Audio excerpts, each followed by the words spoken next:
I think we're live.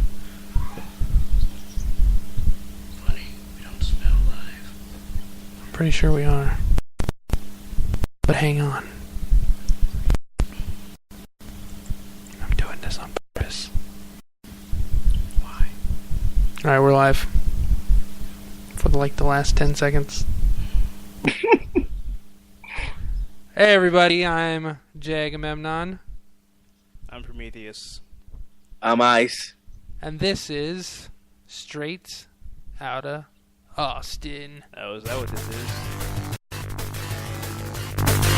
Oh, so we're doing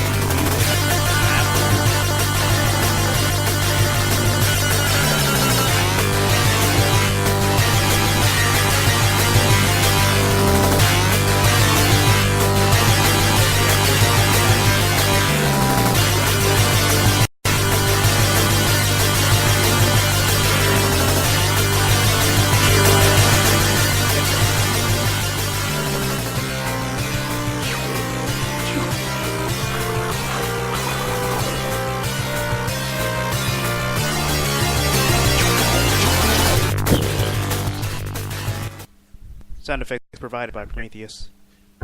Welcome, ladies and gentlemen, to Straight Outta Austin. I'm Prometheus. I'm Agamemnon once again. And I'm Ice. Still. Stay frosty, Ice. Stay frosty. But yeah, thank you once again for joining us, Luis, aka Ice. Man. Always a pleasure. So, yeah, last week Agamemnon had a little rant about Professor Xavier. Yeah. I got a little rant of my own. So, for the last couple months, I've been planning to move out of my apartment, mainly because it's incredibly tiny and has no central lighting. And when you want other human beings to come over who aren't nocturnal, it's good to have lights. Yeah. So I was looking at the apartment complex that Agamemnon stays at, and also another good friend of mine, Tessa. And I always assumed it was really expensive, so I finally decided to actually look at the prices online. I'm like, oh, this actually isn't too bad at all. So I put in my 60-day notice today, and they emailed me back and like, well, what if we could actually lower the rate a little bit? Would that get you to stay? And I'm like, I was thinking to myself, no already, but I was like, okay, maybe. I'll give them a shot. Like, what are you going to do? So they pretty much, it would be like $18 less a month than what they had already quoted me. And the guy's like, what? And the guy's like, well, I know it's not much, but, you'll save $200 every year. But okay, so first of all, them lowballing me like that was like, all right, I didn't appreciate that. But that's not even what really pissed me off. One, no, I would not save $200 a year. I'd save $200 for that year until they raise the rate again. Right. And then offer you another lowball deal on probably the rate that they're going to offer you at that point. Pretty much. And then on top of that, it's like, okay, well, so you couldn't have just offered me that rate to begin with? Like, I had to tell you that I'm leaving before they'll actually be like, all right, we'll make it a little bit cheaper. Yeah. So that irritated me. And not even a full more. $20 off a month. Yeah, I'm looking at it now because I calculated it. Yeah, it's like not even a full $20. Like, that's how much they value me as a resident. So that kind of aggravated me. So I don't know, but I'm happy to be leaving there. I mean, the apartment complex itself is not bad at all. It's really nice. It's actually quite nice. It's a nice little convenient location. Yeah, it's exceptionally convenient. But I don't know. I just want a little bit more space. So, but yeah, a little bit. Yeah, I mean that thing is like a flat without the absence of walls.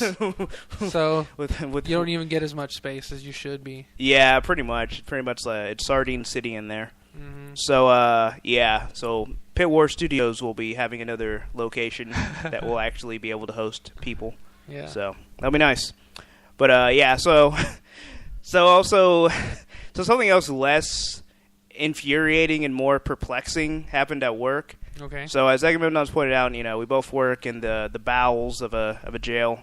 Basically Matt Murdock never escaped in our universe, and he's still there. And it's like Matt Murdock? Yeah, Daredevil. He went to jail at the end of Bendis's run. Oh, did he? In the beginning of I never Brubaker's run. finished it. I think he was only in jail for like one issue. Like, I was like, oh, this can be really clever. How are they going to do it? And he's like, I'm out, bitches. He paid bail? yeah, he just bailed out. Yeah. He's like, I got a surety bond.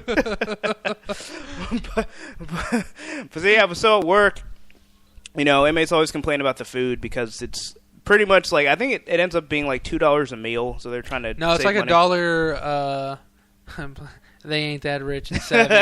They don't care that much. No, it's like $1.18, I think. Okay. Per inmate per day. So slightly less than I would have saved on my for lower all grade 3 for month. meals. Oh, wow. Yeah. Wow. Yeah. I might have gone up, so maybe Yeah. it is like $2 at this point. But I remember when I first started back in like 2010, when I was doing my first like week of mandatory. Yeah. And the lady that was like sergeant over at the kitchen at the time, she was like priding herself on like the low amount, like the average. Like we pretty much pay about $1.20 per inmate per day, so it comes out to whatever that amount times 200 or 2,000, because that's about how many inmates are in the system. Well, apparently even paying $1.20, they're still overpaying, because you're thinking, okay, already with this quality food, and I've eaten the food, it's not that bad. Like they complain like they're at a five-star restaurant. Yeah. But even with that quality of food, there are certain things that should not be in the food.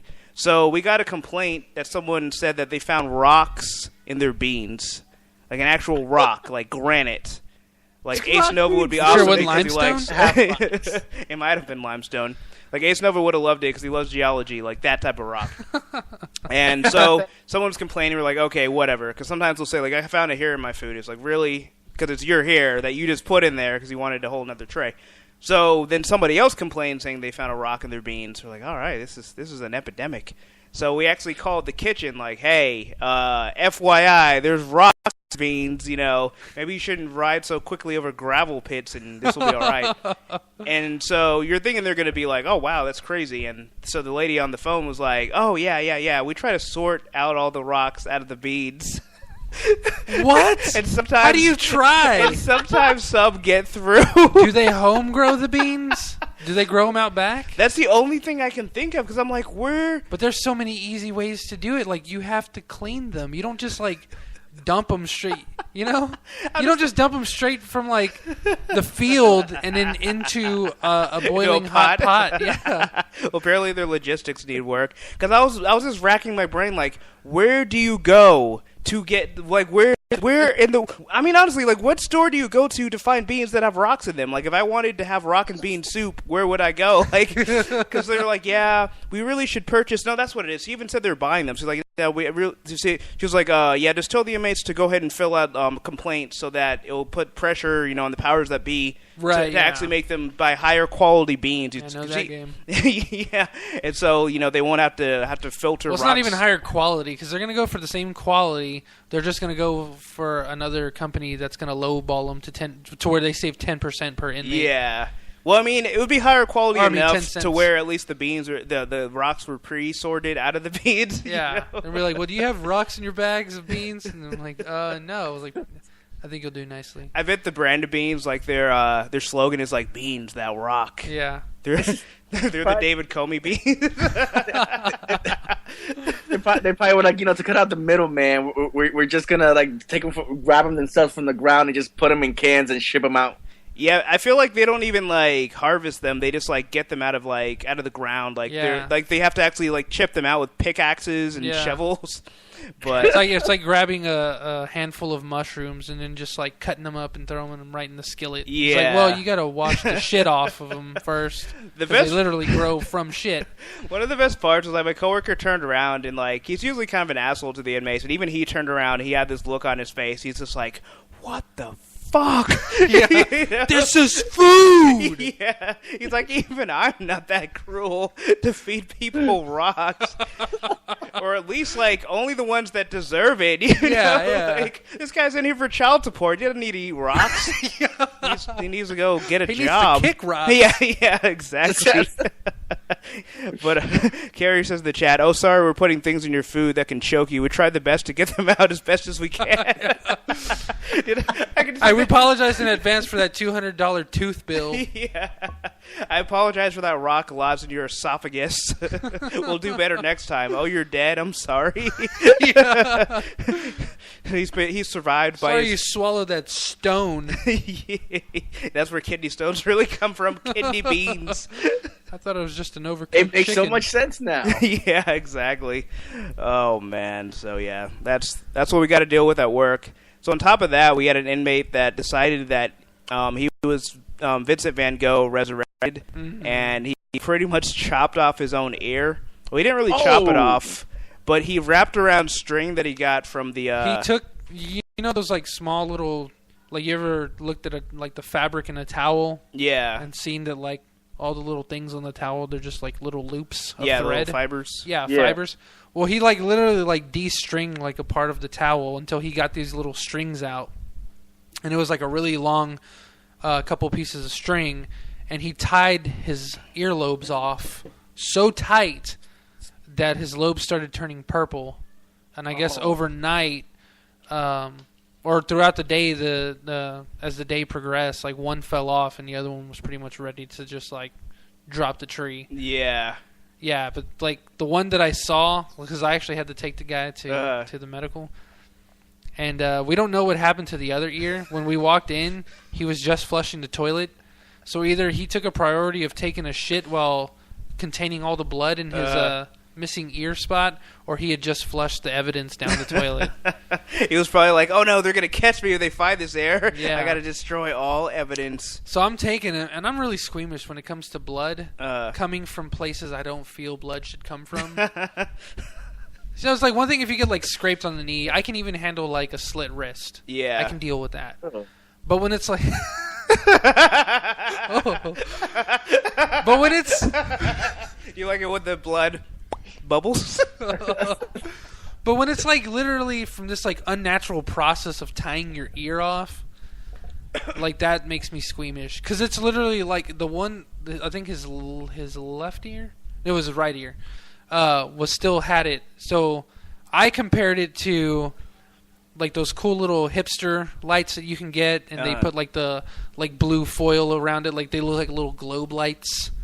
And I compared it to that. I'm not familiar with hipster culture. Dark red and purple.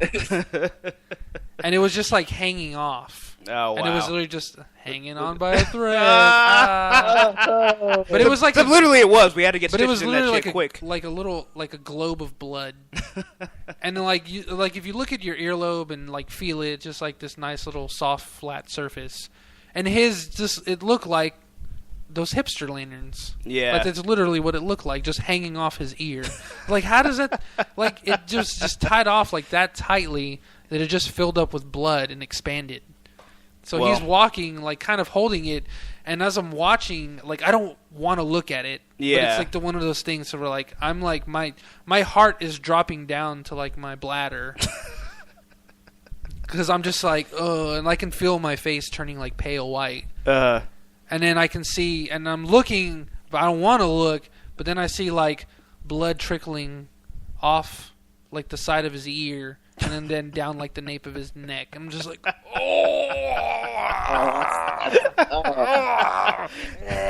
started, like, kind of, like, dry heaving a little bit.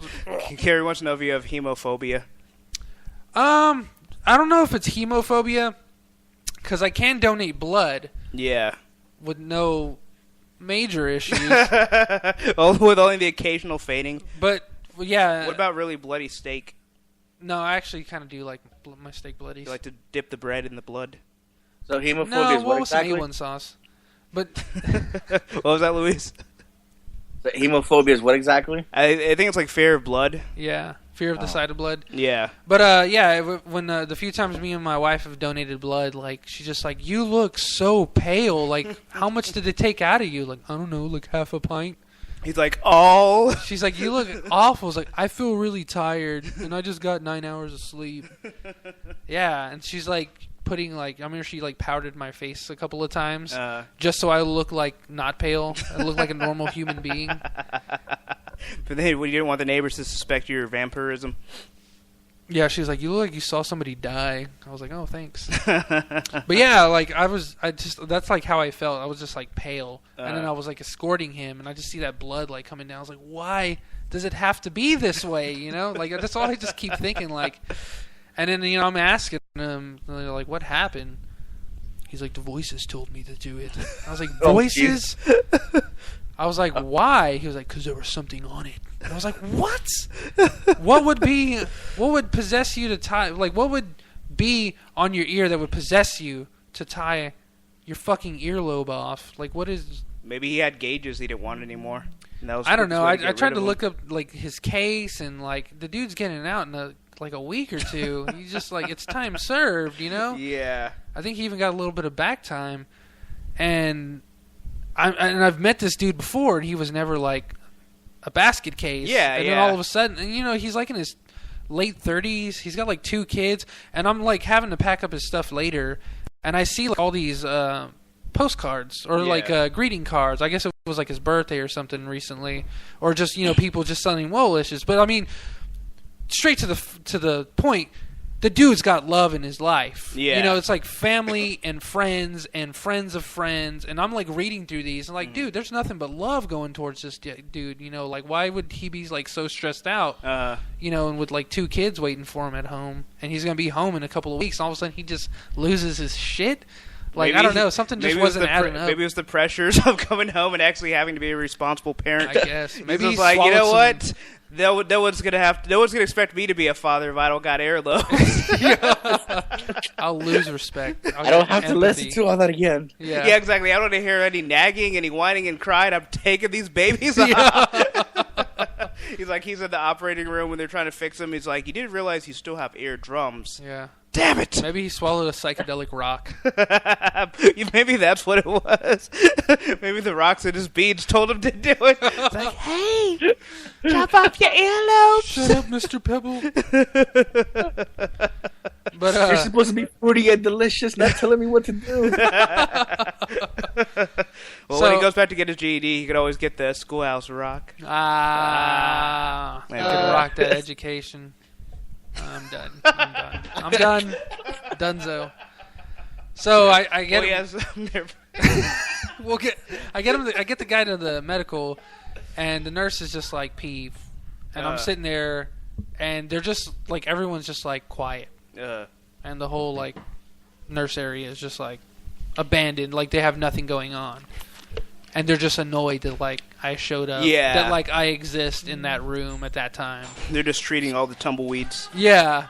And they're like, so what's the deal? I was like, well, just take a brief look at his ear. And they're just like, all right, have a seat. I guess I'll have to do work. Yeah, that's exactly what it is. I swear. Everyone at their job. No one wants to actually do their job. Yeah.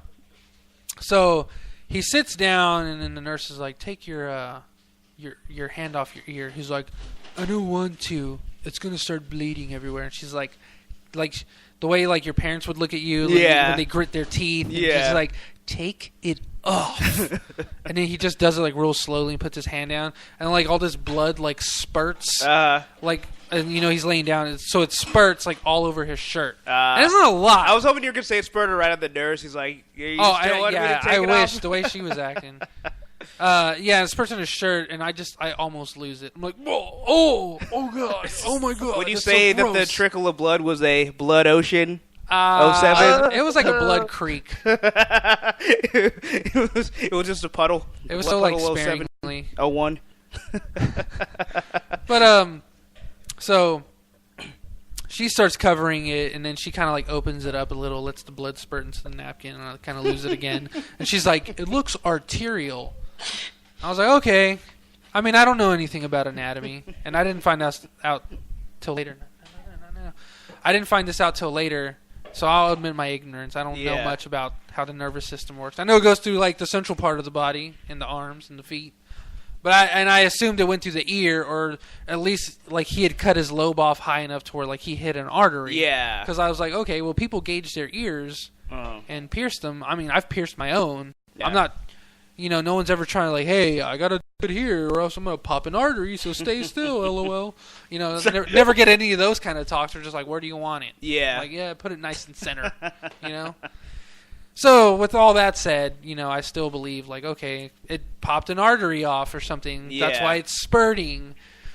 And our sergeant comes later, and he was like, yeah, come to find out, there's no arteries in the ear. So, I don't know why they said it was arterial damage. and why they rushed him. It's like all they had to do was stitch him up, but I just don't think they wanted to do that themselves. That's hilarious. Yeah. But they did, but because the other one was already damaged. Yeah. He was gonna have to go to EMS anyway. Yeah. To get the stitches, I guess. Or I guess that's the policy that if you have to get stitches, you have to go to EMS or to the emergency room. Stitches. Yeah. Also, people with ears that are severed. But I found out later, like when EMS showed up, they're like, "Where's the missing piece of ear so we can try to like reattach it?" Yeah. And nursing staff's like, "Well, we don't know." I was like, "Well, you guys need to find it." They're like, "Well, they didn't bring it with them, or else we would have had it in a little icy pack or something." Freaking D-bags. Icy hot. Yeah, it's like the one thing is like when the nursing staff are jerks to us. Yeah. But then when like EMS shows up and is like giving them attitude, it's like, okay, now you're warranted. You're good to go in that sense. Oh man. So then I guess they call the building and they're like, yeah. And then Randy, one of our buddies that works there, he was a primary dude that like handled it all. I just took the dude to medical. And he was just like, yeah, I'm pretty sure the guy flushed it. So unless they got scuba gear ready and they're ready to pile, to search through piles of shit like that Triceratops crap in Jurassic Park, tell them good luck. And they're just like, okay, and they hang up. I just imagine it all dramatic, like the EMT guy sitting there with like wind blowing in his ear and the American flag in the background. We're not leaving without that lobe. America. Yeah, and they're like, we don't have it. We'll be leaving then.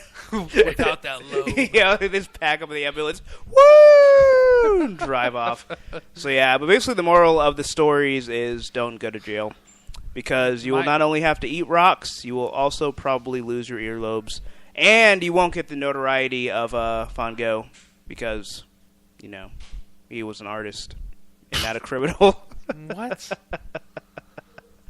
Anyway, I think you had another story you wanted to tell before we get into these topics. Oh, yeah, school. Oh, yeah. Yeah, school. Schoolhouse School's going rock. great.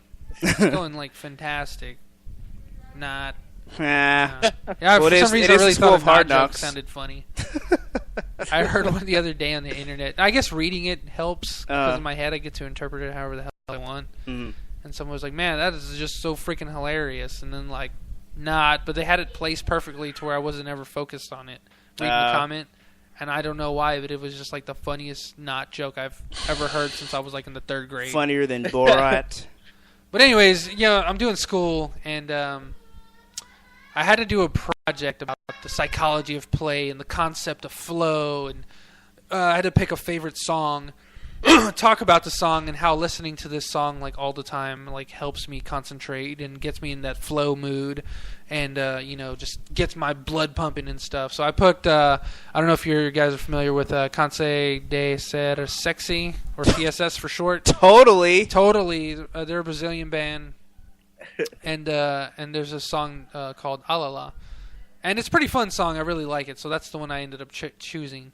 And I talked about the song, and I had to name 2 things that were where you felt like flow was in place. And so one of the things I put was playing Marvel with Bobby Beetle, and just doing all the combos and stuff. It's really hard and frustrating, but listening to my music and just talking it out and having fun and getting in that mood, it's worth going through all that frustration of doing the combos, and then when you actually land it and then learn it and then you're able to do it whenever, that's the payoff, and you get this I get this little high from it, hey, I achieved it, I did it, I can look good when I'm making combo videos. That and all the nutmeg he smokes while doing the combos. Yeah, and cinnamon. Gotta have the cinnamon. So part 2 of that whole thing was actually doing an audio or visual presentation, putting all the concepts and stuff that I wrote into play. So I decided to do an Ultimate Marvel combo video. It's not very good. I'll see if I can find it real quick and post it. So I ended up posting it through YouTube and then just giving her the link in my thing. And I was pretty much spent Saturday and then the better part of Sunday evening editing the video and getting it right and then writing out my thing. And everything's due by midnight Eastern time. So that'd be 11 o'clock here in Texas. And needless to say, I turned it in at 12:05 Eastern time. Or else I would like to have, but all the classes are online, so the submission links were gone, so I couldn't submit it. Yeah. So I'm sitting there like blowing a gasket because here it's 11:15. By that point, I've blown a gasket for 15 minutes. And I finally sent my instructor an email. I was like, why? Because in the last class I turned in 2 things like after 11. Yeah.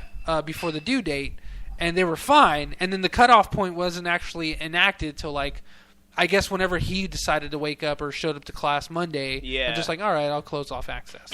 Mm-hmm. But this lady's, Professor X, man, she's just she's real strict, man. She's real strict. And I don't know if she's got like any, Is she extraordinarily yeah. strict? Extraordinarily evil. Can't even say, go ahead. Stab. No, it was like, I don't know, she's just real strict. And I actually had a talk with Habiki, and I think you were just here too, to where, maybe it's because she's a woman, she's strict, wants to be taken more seriously than, guys would. So I was like, okay, I get that. I understand that. But, like, this whole university prides itself on being, like, chill and relaxed and all about video games. Like, well, the most common thing about video games is, like, or video gamers is, like, they don't play too well when it comes to, like, real strict deadlines. It's like, so why would you enforce something like that when the whole concept of the class is having fun and play via psychology and flow and all this other, experimental concepts? I do have a rebuttal. Go ahead. I have a rebuttal for my own rebuttal. Okay. So the school is primarily like a video game design school, right? Which have to meet deadlines. Yeah. But video game companies routinely don't meet those deadlines. Exactly. It's like she's like, maybe she's just setting us up for like the failure that we'll already experience. You should have told her that your project's gonna be there, but it's gonna be DLC that she has to download later. Yeah. 99, please. Yeah. Yeah, my project's on the PSN. You gotta log on. So I don't know. I sent her an email. I'm just like, can I still turn this in, regardless? And I had to wait till, and this was like, midnight her time. So I'm assuming she was asleep. So I finally hear something back when I get out of work, and she was like, oh, well, you can post it by midnight Tuesday. So like, it's pretty much tonight. Yeah. So I was like, whatever. I had the thing with me, so I just went ahead and posted it, and like, Dunzo. But it's going to be with 10% taken off the grade automatically. So even if I make 100, the highest I can make is a 90. Yeah. So, and I'm already because all the BS from last week on that the exam that I did last week or got graded on, I got a 97. So that brought my grade up to an even 80, like from a 69 to an 80. And then if I had not fought for this, it would have been I pretty much probably would have failed out. So she's like, I'm only going to allow it this one time. I give everyone a freebie, even though like last week I was explaining like she was like, oh no, you can't retake that one. So I think maybe she was already anticipating like you'll save it for like one of the ones that are actually worth more on your overall grade because 2% is like not a big deal. So I was like, yeah, okay, I get where she's coming from. So you're saying you not only fight for your right to party, but also to turn in assignments on time. Yeah. So now, and this week's going to be really hectic because, one, I'm on suspension for the whole week, so I don't go back to work till next Thursday. Oh, yeah. Which is not bad, but, I mean, I'm not getting paid for this whole week of work. Yeah. Or not work. So, and then I have tomorrow, Wednesday, and Thursday to finish all my homework for this coming week. Because Friday and Saturday, and I won't be home till Sunday because we're going to go to Padre for the beach before the baby's born. And my parents are taking us, so I got to finish everything before Thursday night. Going to Padre with your Padre? Yeah, man. Spanish joke. Yeah. That's dumb. Does that mean it's Father Island? Or South Father? Well, it's, I guess. It's like Saint Padre. Oh, okay. Or San Padre. Would that still be like Father? Because, like... I guess, they call the priest Padres? Look, I'm not the geologist here, okay? Well, I'm just trying to understand. I'm trying to learn. Mm-hmm. You're not the only one that can learn, all right? Well, you had your chance. And you blew it! You blew it! So, right. yeah, I'll post a video in the chat here in a little bit. Let me do it now before, I fuck it up.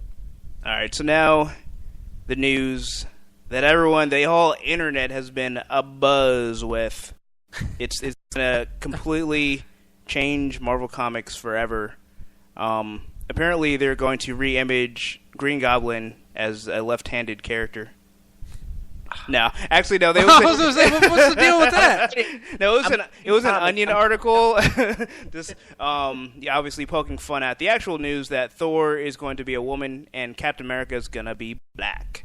So we'll just start with the Thor being a woman because I think there was more backlash towards that. And I don't know if just because it was announced first, but yeah, people really got their pardon the phrase panties in a bunch over Thor. Well, first of all, she's imbued with the powers of Thor. As Agamemnon pointed out to me earlier, it's not Thor Odin's son. The existential Thor. It's Thor Odin's daughter. The idea of Thor. Wait, you see what I did there? Uh-huh. But anyway. Oh, but I mean, yeah, like Odin's son. Yeah. But I know not Blood Ocean, but Blue Sif was saying that it might be Valkyrie. But people are speculating because it's supposed to be a whole new character, if I recall correctly. Well, that's what they said at first, but then Alex Alonso, the editor-in-chief at Marvel, said somebody close to Thor, so we're that those mixed messages. Okay, because people were thinking that it might be Angela. Because I heard, yeah, to me it doesn't really make sense because Marvel has plans for Angela. I don't think those plans are turning her into a new Thor. They got plans for her elsewhere. Yeah, and also Angela has red hair, and in this picture, Thor has blonde hair. Yeah. And obviously, comic characters can't dye their hair, because then you wouldn't know who they are as the artist changes, and it would just be a whole confusion. Yeah. So one of the popular theories, I like this theory because it does make sense with being a new character and someone closer to Thor, is it could be one of his granddaughters from the future. Ah. So, I can see that happening. Yeah, and it would make sense because you keep the power of the God of Thunder in the family. So does being Thor like automatically relegate you to being blonde? It seems that way. I mean, because that's the thing. Because when people were bitching about it, they pointed out other people that have been deemed worthy to wield the hammer. Everyone from freaking Superman in a DC Marvel crossover. Yeah. Captain America has. I think the Hulk has. Yep. And hell, I picked up the hammer the other day. Used it to nail some stuff. I mean, I use the hammer just to back scratch sometimes. Yeah, exactly. Yeah, I use it as a paperweight. When the wind starts blowing. But I mean, yeah. I mean, I guess if anything, it lends credence to her being related to Thor being blonde. But the thing that was funny to me, because, they announced them, like, okay, that's cool. It's always cool to have more female, like, mainstream characters. And obviously, it's not just like, it's not like a gender, I mean, it is gender swap, but it's not like this is, they point out in the article, it's not Lady Thor. It's like she's going to be the new Thor, because obviously Thor is screwed up again somehow, and he's unworthy again, so he's got to, That was one of the things I had to explain to, like, so many people for, like, literally, like, almost the entire week. Yeah. Like, no, it's not Thor turning into a woman. Thor becomes unworthy. Somebody else who is a woman becomes a new Thor. See, I had jumped a gun too, but for like 6 minutes, because shout-outs to Danny Danger. That's when I first heard about it, when she had posted a link.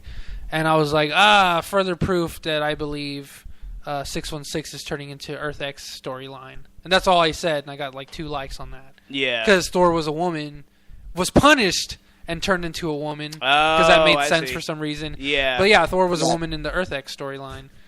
And so I was like, oh, maybe they're just, they ran out of ideas, and so now they got to pull from that, from Earth X, an actual great story. Yeah. But then I actually clicked on the article like 6 minutes later, and I started reading. I was like, oh, whoa, okay. Got a little lineup change. That was pretty cool. I'm pretty excited. And then I heard later that day from you guys that like, oh, well, there's going to be a shakeup to Captain America as well. Yeah. I can see Odin. He's like, Thor, for your arrogance, again, you will no longer be able to pee standing up unless you have a shiwi. Unless you have that little cup they make specially for women now. yeah, I think that's called a shiwi. For those of you that are interested, check those out. So there's a name for it. Okay, I just see pictures. No, yes, I am an expert on the subject. But hey, it's been a lifelong ambition. That's a weird thing to be an expert on. I'm an expert in many things, Luis. What the hell? Many things. Yeah, Blood Ocean 7 says Thor is a title. It's also a name. So it's a pretend plastic penis? It's so weird. It looks like a funnel. Yeah, that's what it is. It's like a funnel, so they can aim it. But for your vag. Yeah, so you can... not your vag. Well, it's supposed to be like if you're out, like, because most guys can go pee anywhere, but let's say you're out downtown, you can't get to a bathroom. Instead of having to squat, you can just bust out the shiwi, pee in an alley, just like any self-respecting person, and you're good to go. You're golden. Your golden shower. That costs extra. Not for some. Yeah. Some get a discount. Their grandfather did. But anyway. So we got derailed here. But yeah, I don't know. I think it's cool. I mean, so the thing that caught my eye the most was like all the people that are just losing their shit over, like, oh god, Thor can't be a woman. And there's like, in Norse mythology, Thor was never a woman. And someone put on someone's Facebook page, and they're like, well, I don't really even read Thor, but because of my heritage, I feel that, I don't remember if he said offensive, but he said it just feels that it's not right for Thor to be a woman. And I was like, okay. So first of all, Thor in Marvel Comics is not, it's a different character. It's based off of these Norse gods, but it's not him any more than Hercules is supposed to be the actual Greek god. Well, it was the same argument like when it was pretty much white supremacists that came out. And with Heimdall. With Heimdall being black, played by Idris Elba. And Marvel, I think it was Joey Q, came out and said like, all right, well, this Thor is a Marvel licensed property, a character. He is Thor influenced by Norse mythology, but he is not that Thor from Norse mythology because there's a lot of differences between the two. Yeah. So many people are going online. Yeah. Heimdall means white this and white that. Well, motherfucker, he sees everything and he sees through your ignorance. Oh, burn. They're gonna need olive oil for that. But yeah, it was just ridiculous because I'm thinking like, okay, so you're trying to liken this to the actual Norse god. It's like, well, the last time I checked, and correct me if I'm wrong, I'm not an expert on Norse mythology, but the Thor of Norse mythology he was not part of the Avengers. He did not hang out with the Hulk. Yeah. He did not star in 2 movies. I mean, I don't know. I might be wrong. Maybe this Norse god did all of that. I don't think he had a hammer that was forged in a sun. From a dying sun? Yeah, it was forged in a dying sun.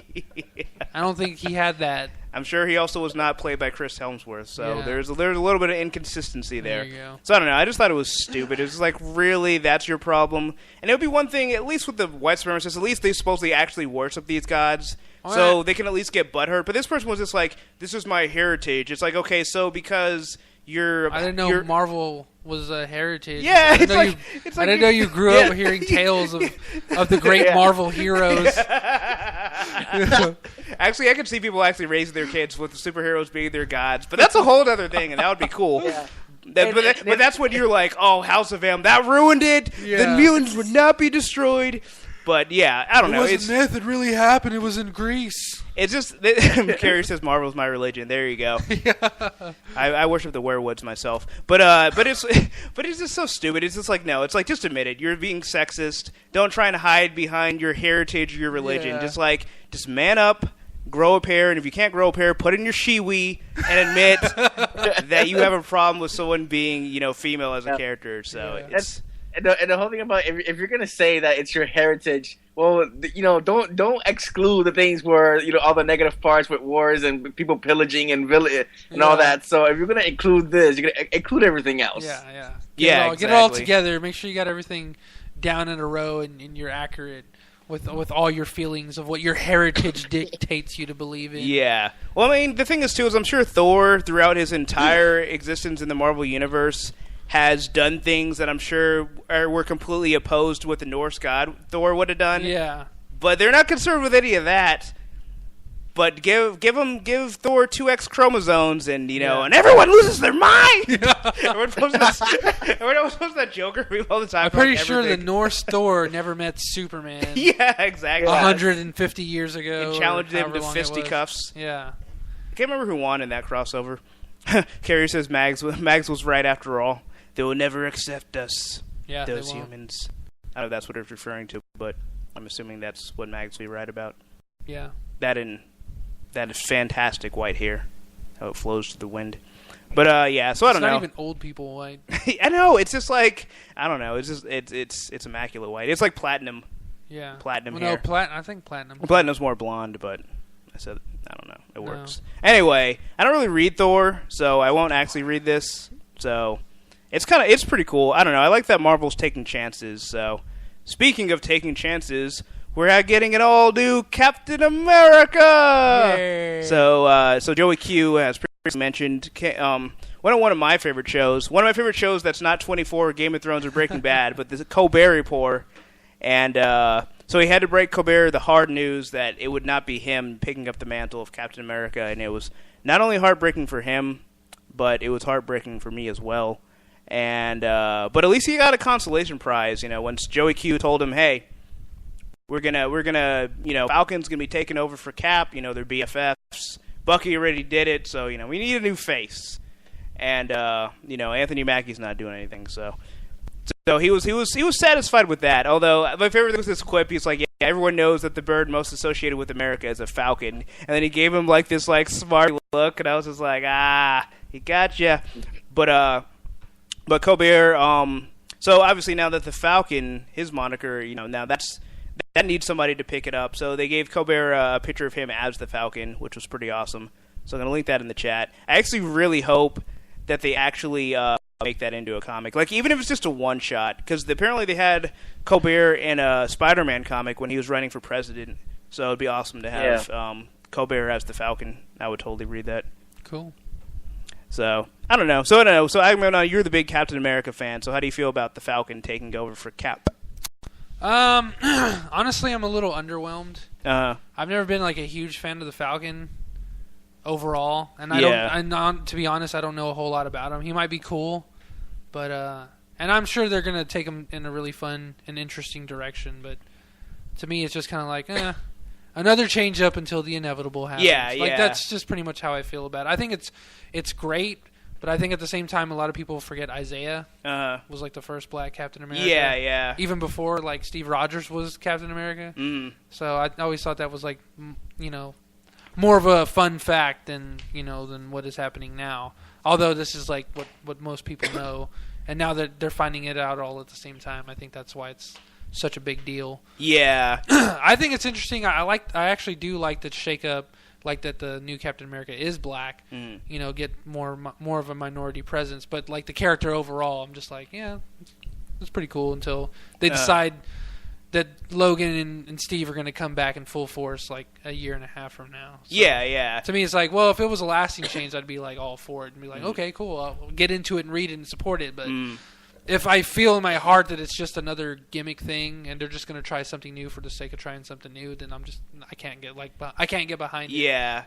It kind of feels like that too. I think it would have been different if they didn't happen simultaneously. Yeah. But it just literally feels well, we want more women readers, we want more black readers, so we're just going to, change these two flagship characters. And I kind of wish also, because at least with Thor, allegedly it's a new character. I wish they would have done that with Captain America as well. Because it's okay, Captain America's black now, but he's the Falcon who's been there for forever. Yeah, so he's not a new character, Yeah. or isn't what's his name, Teddy from Young Avengers. I think I would have been more excited if it was him being the new Captain America. Oh, the guy that was Patriot. Yeah, Patriot. Yeah, that would have been cool. Yeah.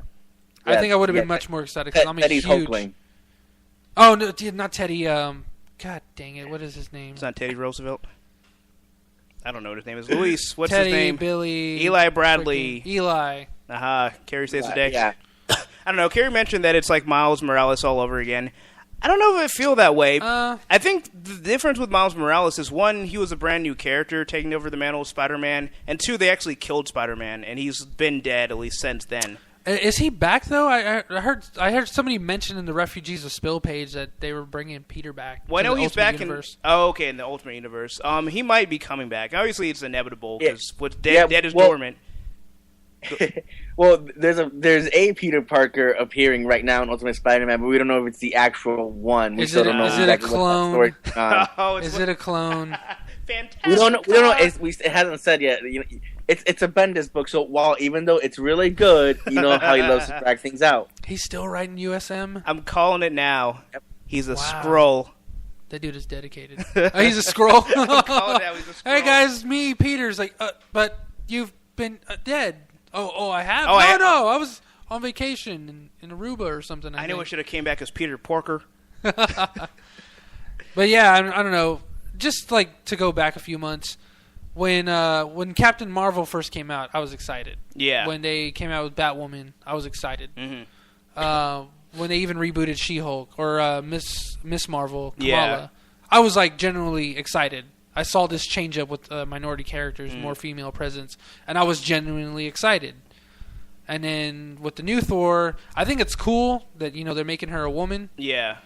But I'm not excited. Yeah. I was like, okay. I still kind of feel like it's a kind of a gimmick change. And then with the new Black Captain America, it just feels like a gimmick change for whatever's going to happen in whatever crossover event's going to happen in the fall. I just feel like that's what's inevitable. Now they have this whole new team, and they got this weird bubbly chrome Iron Man. Yeah, they called it. Yeah, exactly, Luis. Just for you, bubbly.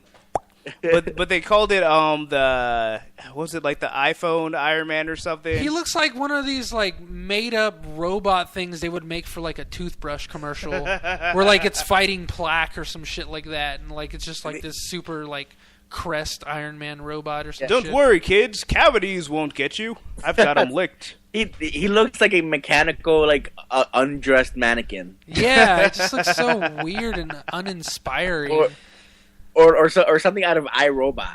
Yeah, and then like the whole like somebody here was posting a description. Oh no, I was reading it on a CBR, and it was an interview with I think Jason Aaron is the one that's going to be writing the new Iron Man series. No, we don't have a writer yet. Okay, well, I think it was an interview with Jason Aaron, and he was just talking about. I think it was with him, and they were talking about the direction that they were going to take the new Iron Man. Yeah, and like the description it gave was like the same. Like I was like, I've read this before. I think this was during Civil War, or it was post Civil War, where Iron Man and Tony's going to make more bold decisions, and he's gonna be Iron Man, but like an Iron Man that people don't care for. He's going to make unpopular decisions, and I was like.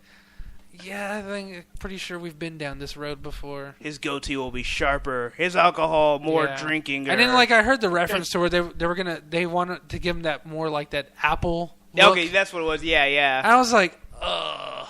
Like, I have nothing against Apple products, but when you make a reference like that, I'm just like, they're gonna make them all new agey and like Steve Jobsy and shit like that. I'm like, instead of Jarvis, he's gonna have Steve Jobs. Yeah.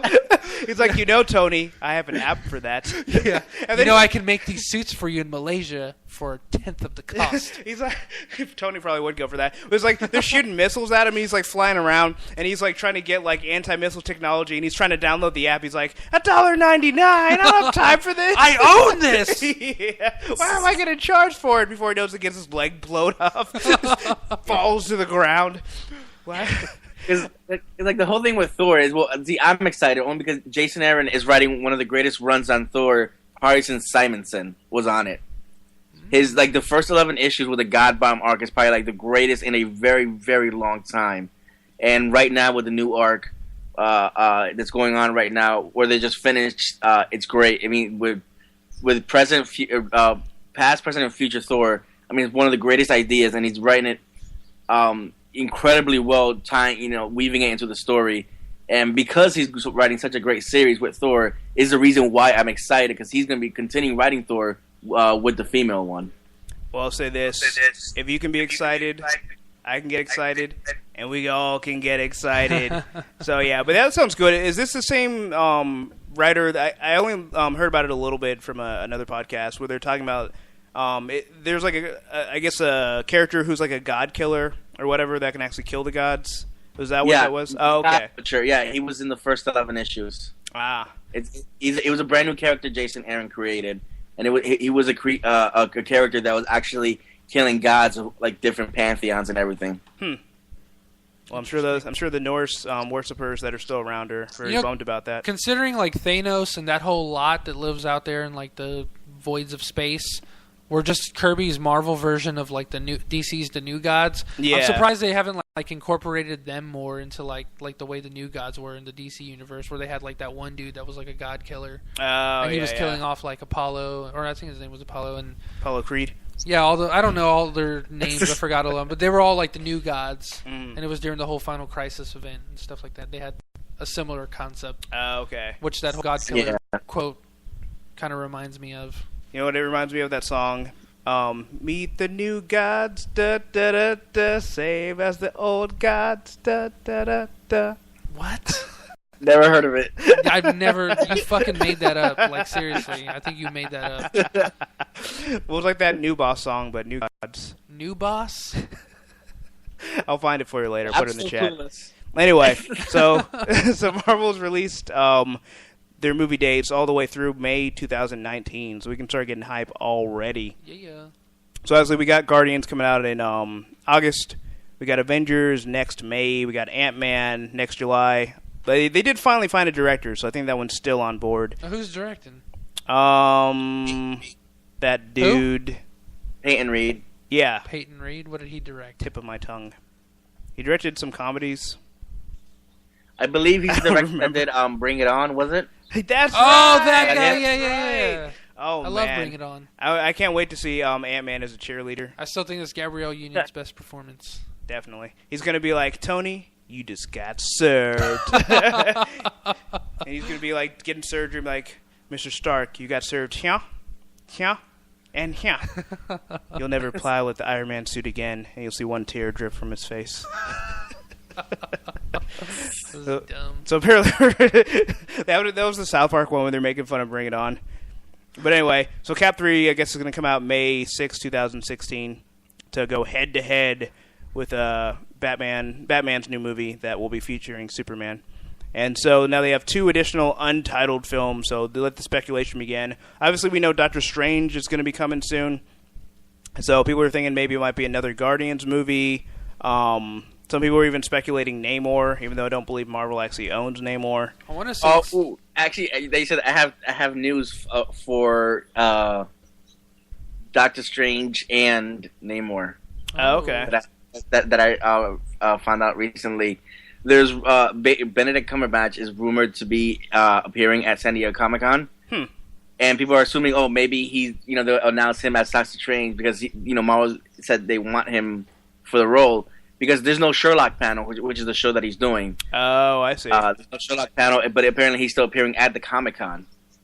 So they're like, maybe they'll announce him. We don't know. Like, well, if they do, I think that'll be great. I think he'll be, a good, maybe great Doctor Strange. Yeah, I can see him being Doctor Strange. Yeah, and the thing about Namor is, apparently, Marvel does officially have the rights back. Oh, nice. But it's still tricky because Kevin Fergalicious did an interview with I think it was IGN IGN, and they asked him, okay, is Universal Legendary still doing it? He said no. It's like, well, are you guys planning one? They said yes, but apparently that contract has some stipulations that they still have to talk with certain people during the planning stages before they move forward on even anything for pre-production. They probably have to talk to the Council of Atlantis. So but from what he was saying, Marvel does have the rights back, but it's still tricky. Okay. This is the only thing that makes me bummed out that Fox has Fantastic Four. Just because I want a whole movie dedicated to Namor, just like trying to steal Sue Storm away. And then Mr. Fantastic being all depressed, just sitting there like with the 5 o'clock shadow, just drinking some whiskey, like, Sue, you're supposed to love me. And Namor. Yeah, but think about that again. It's Fox. Do you really want them to handle that? Well, no, that's what I mean. That's why it sucks that Fox has the rights, so Marvel can't. I wish Marvel had them so they could do that. Yeah. So I don't know, but yeah, just having Namor back. Namor is just such a fun character. It's just like, I don't know, not many people can pull off like a scaly green Speedo, but Namor, he can do it. That's how you know he's badass. So I'm very excited for... it doesn't really make sense to me to give Namor his own movie, but even if he appears in like the Avengers or something, like that would be really cool. Yeah. And so I saw somebody fan cast Luke Evans as Namor. I'm like, I could see that. Luke Evans. Hold on, let me look him up. But... He was Zeus in Immortals. Okay. Yeah. I can see him. I don't know. I just want someone who looks like more of an asshole. Like somebody like What's that guy's name now? Jude Law. I think Jude Law could make a good Namor. But yeah, I don't know. We'll see how it goes. But anyway, I don't know. What I'm really hoping for is if they'll do like a Captain Marvel movie. I think that would fit in so perfectly, and I think that there's a very big need for that. Yes, I'd be like first in line. Like I'd take the week off just so I can be like a day ahead. Just to camp out there. Yeah. What I think is Mom was probably waiting just to see how well Guardians does. Not only how well it does in the box office, but what people think of what exactly happens in the movie before they probably go on to do Captain Marvel. Because if they're going to do Captain Marvel, they know it has to be a cosmic film. Oh, yeah. Are you talking about Guardians of the Galaxy? At least in her origins, it has to be cosmic. Yeah, actually, now that you mention that, it fits in that much better because it's like, okay, so not only does it explore the space realm of the Marvel movies, she fits in perfectly with the Avengers, but she's like bridges that gap so well from like two universes that seem completely extreme. But yeah. So I don't know. That sounds good. Carrie Figs says about Namor, his beef with Black Panther is great, which is another thing. They've been very hush on a possible Black Panther movie, and it seems like at one point everyone was screaming Black Panther and Doctor Strange. Now Doctor Strange is announced. Now it's like, well, what about Black Panther? And so I don't know if they're still planning on doing that, or if, Wakanda is too. What were they saying? It seems too hard to create something like that. But I don't think so. As far as we know, Wakanda apparently is going to appear in Avengers 2 in one of the scenes. Ah. That would be interesting. Obviously that's been confirmed, but from reports and set things and all that, it seems like we're going to be seeing Wakanda. And I think we'll see Black Panther, which is like Kevin Fergalicious said, we're not going to hear a lot of movies for Phase 3 down the line until next year. Okay, yeah, that's understandable. I mean, they don't want to take up the hype from Guardians, which I'm sure is going to be fantastic. Yeah. Geef Snob in the chat says Dwayne Johnson is Captain Marvel? ? Sorry, I don't know if you talked about that already. Okay, so he's referring to Captain Marvel, aka Shazam, and that's what some of the rumors are. That's who the Rocket. That's who. Yeah, we've been talking about Captain Marvel from Marvel Comics. Yeah, no, that's what I mean. Ms. But Marvel. I was explaining that he's talking about Shazam. Captain You said Marvel. he. Yeah, he being Geek Snob. Yeah, what you should have said. Yeah, because there's a video that was released today. Some interview The Rock did. That apparently he said something. I haven't seen it exactly yet. I've only posted it. But apparently he all but confirms that he's playing Captain Marvel or a role in a Captain Marvel movie for DC. Yuck. I don't know. Yuck. Yeah, I agree. I would rather have him as not Shazam. As Black Adam, I don't think he would fit Captain Marvel Shazam at all. I don't want him as Black Adam just because the simple fact that's too obvious. Yeah, and I don't think he can't act. And I love Captain Marvel. I honestly don't want to see The Rock anywhere near Black Adam. I think that The Rock is an excellent choice for Captain Marvel, aka Shazam. Who'd be a better choice for Black Adam? The same person that they wanted for what everyone wanted for Doctor Strange, Oberyn Martell. Yeah. I actually think he would be fantastic. He'd be incredible. That guy can act. Oberyn Martell? Yeah, he's from Game of Thrones. I don't know his real name. But his name in Game of Thrones it's is like Oberyn Pedro Martell. Pascal or something. Yeah, Pedro Pascal. Well, he'd have to get his eyes fixed first. Yeah. He was killed by the mountain in Game of Thrones. Oh, spoilers.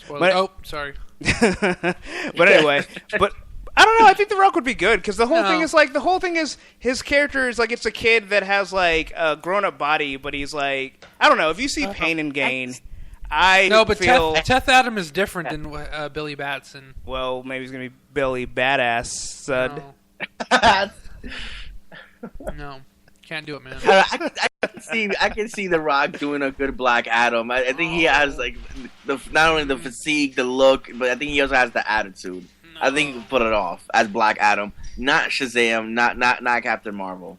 Carrie, Thank you, Carrie. I hope you were saying you're not a fan of Rock being. Okay, so I'm curious, Luis. Why do you feel like he'll be a better Black Adam than Shazam? Well, like I said, I think the physique and the attitude that he can bring would fit better for Black Adam for Captain Marvel, I don't know. I think he doesn't fit it right. He might have the body for Captain Marvel, but I don't think he has like the necessary like the right acting chops or something to fit that role. I think what Luis is trying to say is that his jeans don't swag enough.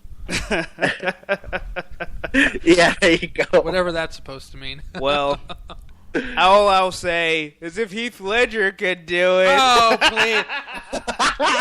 You know what?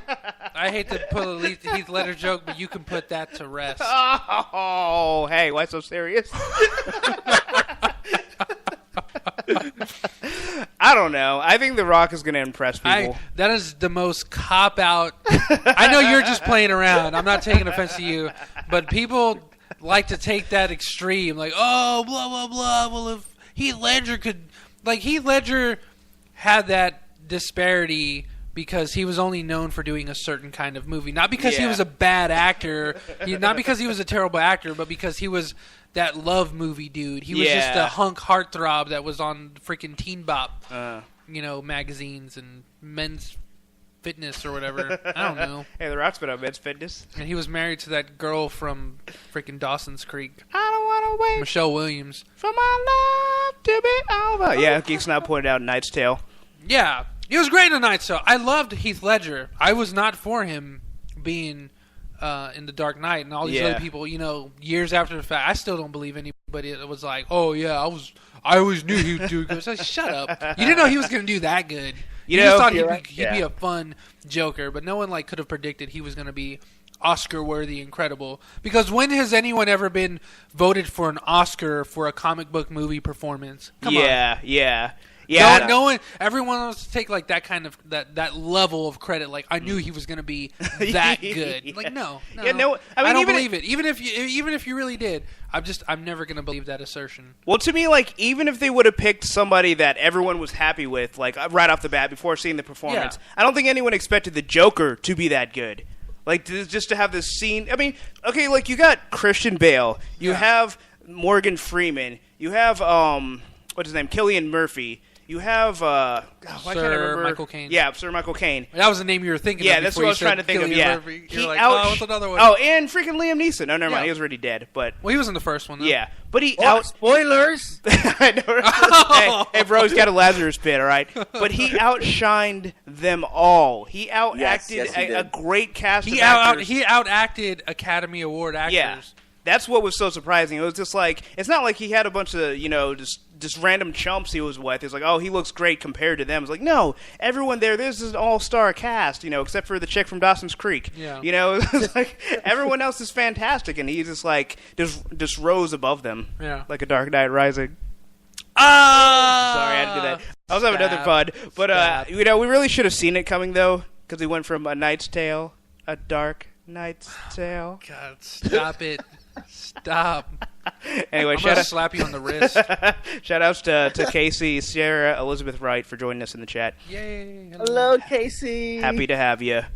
So that was actually going to be my next topic was The Rock as Shazam, but we already got there. Oh, I thought you were going to say Casey was. As soon as you said Casey, and then that's my next topic. Yeah, Casey's going to be Shazam. Shazam is now going to be a woman. So all the people that worship Shazam as a god can be like, oh, that's not the way that I envisioned Shazam. I don't know. Where's the cape gonna go? Is it gonna get stuck in her hair? I don't get it. A little interesting tidbit in case people didn't know, but I never knew, and this was last year when I was reading about it that Christopher Nolan had always wanted Heath Ledger for the role. Yeah. To where they met in secret, and he just tried out for the part because Nolan wanted him to, and he was so blown away that he was like, "I want you for this movie. I want you to go."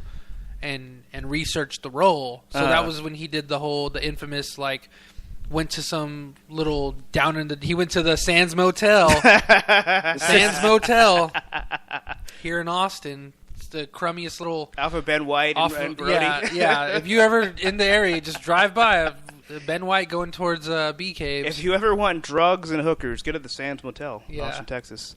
I don't know if there actually are those things there, but we like to make believe. It looks like the crummiest motel. It just seems like it looks like that motel from The Simpsons where everybody goes to and all the bad crap happens. I just feel everybody knows your name. Yeah, pretty. If they know your name there, then you're into some shady dealings. Yeah, but it's just funny because like that hotel literally looks like I don't know why. Okay, and right next to it is a Holiday Inn Express that looks really nice. So it's like you have to be doing something shady to pick the Sands Motel over the Holiday Inn Express. Like it does. Like every time I see it, it was like somebody has to be buying blow there or performing that same service for goods and or services.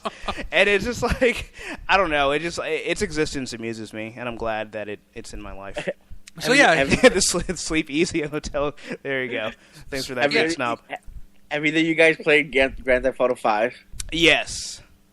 Have you seen that crappy hotel up in the desert? I think so. I'm sure I've probably driven past it and sprayed bullets at it. But like that reminds me of what you're trying to describe. Is like just like rundowns. Like nobody would be there unless you're a drug dealer or something. There's a couple wood boards on some of the doors. All the windows are boarded up. Some say caution, police, do not cross. Yeah. Okay, yeah, I'm looking at it now. Yeah, it's about that same level of quality. The one in GTA 5 might actually be a little bit nicer.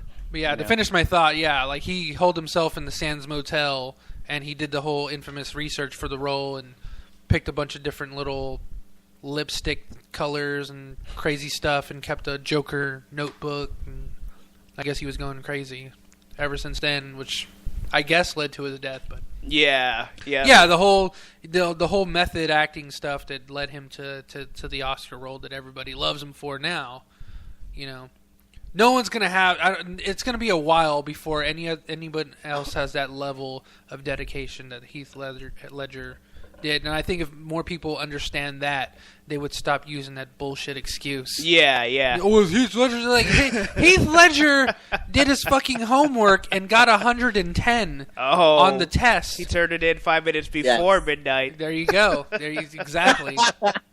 But that's the thing. That's what I was fucking fun at. Like after this kind of came about with the whole Batfleck controversy, where everyone's like, "Oh well, he's gonna be great. Heath Ledger can do it." So now, like anytime somebody like throws out like an actor that they don't like as a role, that's my automatic rebuttal. Well, Heath Ledger can do it because people are just flooding the internet with that garbage. Yeah. Like it's like, well, not even disrespecting Ben Affleck, but that doesn't mean that he's gonna, like you said, he's not gonna die for the role of Batman. Yeah. Yeah.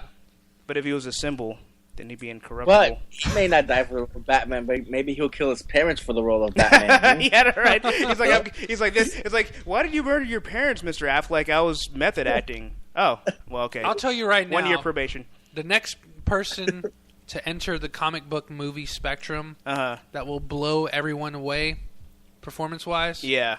Matthew Fox. Oh yeah, I'm telling you, if he gets tapped for any role, he will be the next Heath Ledger. Dude, Matthew Fox makes me so sad. It's like, first of all, Lost, which I'm not even going to go there. But second of all, he's actually an excellent actor, and he's just not had a chance to shine. Yeah. Like Beto was telling us about him being in what is that movie now? It was with Forrest Whitaker. No, it wasn't Forrest Whitaker. It was with freaking Tyler Perry. It was so Along Came a Spider. Yeah, it was those movies. Yeah, the Kiss the Girls, like from that book series, and Alex Cross. Yeah, Alex Cross. That's right. And it was just like, he put on this amazing performance in a movie that did not deserve it, and then he did Speed Racer, and he had like 5 minutes in World War Z, and it was just so sad. So I don't know. GameStop doesn't have to end the saying to be the next Heath Ledger. I would hope not. Matthew Fox, he already died. He already suffered loss. Like, has this man not suffered enough? But also, shout outs to Casey. Says I have to get up in 5 hours. LOL, YOLO. So ride till the wheels fall off. Wait, Scott Adkins is in Batman. Wait, Scott Adkins from 30 Rock. Scott Adkins. Is it Scott Adkins of the Adkins diet? Who? I want Scott Adkins. Scott Adkins, man. Does it mean 30 Rock, Scott Adkins? I'm not sure. Scott Adkins. I know. I'm looking it up. Yeah, my IMDb. Everyone to the internet. I don't think this guy was in 30 Rock. Too. Okay, from Expendables. Okay, The Bourne Ultimatum. Okay, maybe it's the guy that Jason Bourne choked with the freaking towel. He looks kind of like a brunette Ryan Reynolds. A little bit. Yes, he does. He looks a little bit like Ryan Reynolds. I'm not gonna lie. He looks like if Ryan Reynolds and Ben Affleck had a baby. Oh that's exactly what he looks like. Holy shit! Holy shit! You know? Yeah. I think we found her Batman. He can just and he looks enough like Ben Affleck that he could probably kill him and get away with it and take his place. He's buff in this pictures. Dude, he was in Wolverine Origins, huh? I think I'm starting to agree with Carrie here. Carrie. Yeah, I never knew this man existed. Gold star.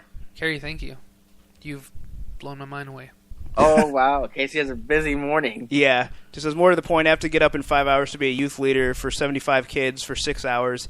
You should show up all disheveled. You should be a youth leader right now. You should show up disheveled and just, like, collapse. Be like, kids, this is why I need to get sleep. You should just mess with them. Just say, this is why you don't drink a 12-pack by yourself with friends. And they'd be like, now give me a coffee. They're like, what? What?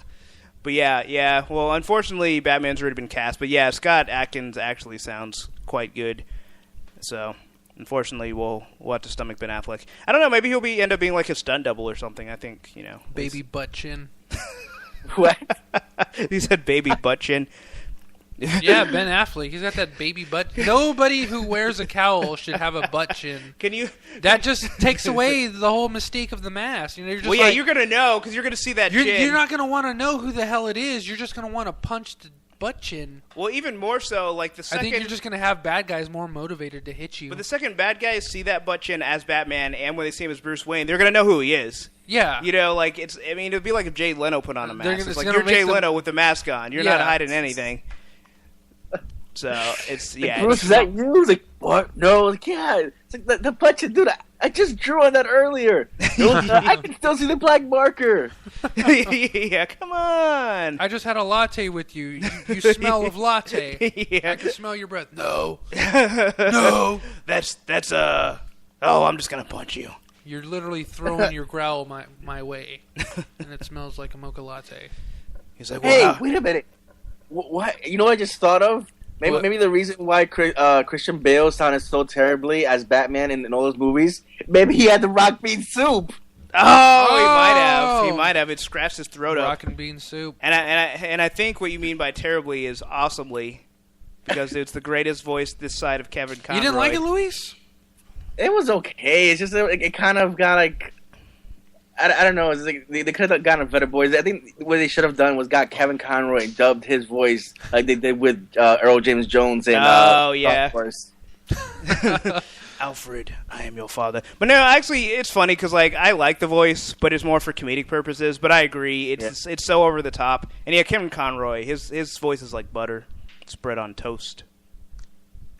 Okay. I'm good. I mean, I don't disagree. It's just the food reference got me. Hey, I don't know. Toast is good, and toast is better with butter. Batman's great. Batman's better with Kevin Conroy. I mean, right? That pretty much sums it up there. But anyway, so the film that everyone's been waiting for, the new Fantastic Four with Michael Jordan of the NBA fame. Are you being like cheeky when you say that everyone's been waiting for? No. Of course not. I don't think anyone gives a crap about this movie except to watch the train wreck. And if you actually thought this movie might have been good, then this quote from Michael B. Jordan will help set you at ease to let you know that it won't be good. So it says the script is evolving. You make on-set decisions on the fly. Things are constantly changing. Me personally, I block out that extra noise and I focus on the job I have to do. Just like if I were on fire and I was Johnny Storm, I'd block out on the searing pain of my flesh burning. Did he really say that? Sure. Or is that just your incredible improv? That's my improv. You know, I'm not even being like sarcastic. Sometimes I don't know if you're actually reading that. No, I threw that part in there. Okay. It's an important film for all of us. We're taking it seriously, taking a lot of risks. I think it's going to pay off. But I mean, usually when the movie's already, filming and you're still having to change up the script, that's usually not a good sign for the movie. Mm-hmm. It usually is a sign that they don't know what they're doing, and they're just like, I probably shouldn't have written this in crayon, so... I don't know. I mean, I'm going to see it. I am very curious as to see how it's going to turn out because I also really enjoyed Chronicle. Go ahead, Luis. I'm going to see it, but I'm not going to pay for it. Hello, Internet. Hello, Pirate Bay.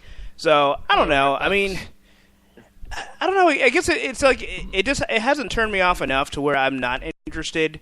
But I have more of like a morbid curiosity about it than like an actual excitement. Like I really want this movie to come out just to see like how like bad it is. Yeah, how bad is this movie really going to be? And it might surprise me. It might be mediocre. It might actually end up. It might be one of those things where as an example of a movie that I've been wrong about, and I will admit that X-Men: Days of Future Past. I thought it was going to be terrible. Because everything that I hated about the previous X-Men movies were all coming back in spades. Bryan Singer leading the charge, and it ended up being greater than some of its parts, and it was quite excellent. So I don't see that with Fantastic Four, but it might end up being a good movie in spite of all the chaos. I can't see it being a good movie with the things about the whole shaky camera. The thing about how Josh Trank told everybody don't read comic books because it's not based on anything. So they don't even have a sense of the characters. They're just going off whatever the person is writing it. There's like nothing good. Everything that's coming out about this movie is just making it sound worse and worse. Well, now you hit a nerve, Luis, because I hate shaky cam. Fuck this movie. I'm done. Like any hope I had of it is done. Like I'm not even joking. Like the second Bourne movie, I hate simply because of the shaky cam. Like, they have all these... It's like, what's the point of even choreographing an action scene that you can't see? Exactly. Yeah. I don't know. I have nothing... Nothing but vitriol for shaky cam.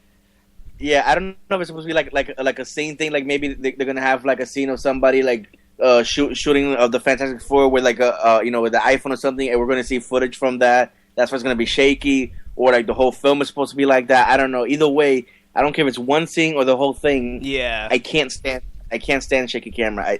I can't at all. Yeah, it's awful. It's like the worst thing to come to movies since I don't know ever.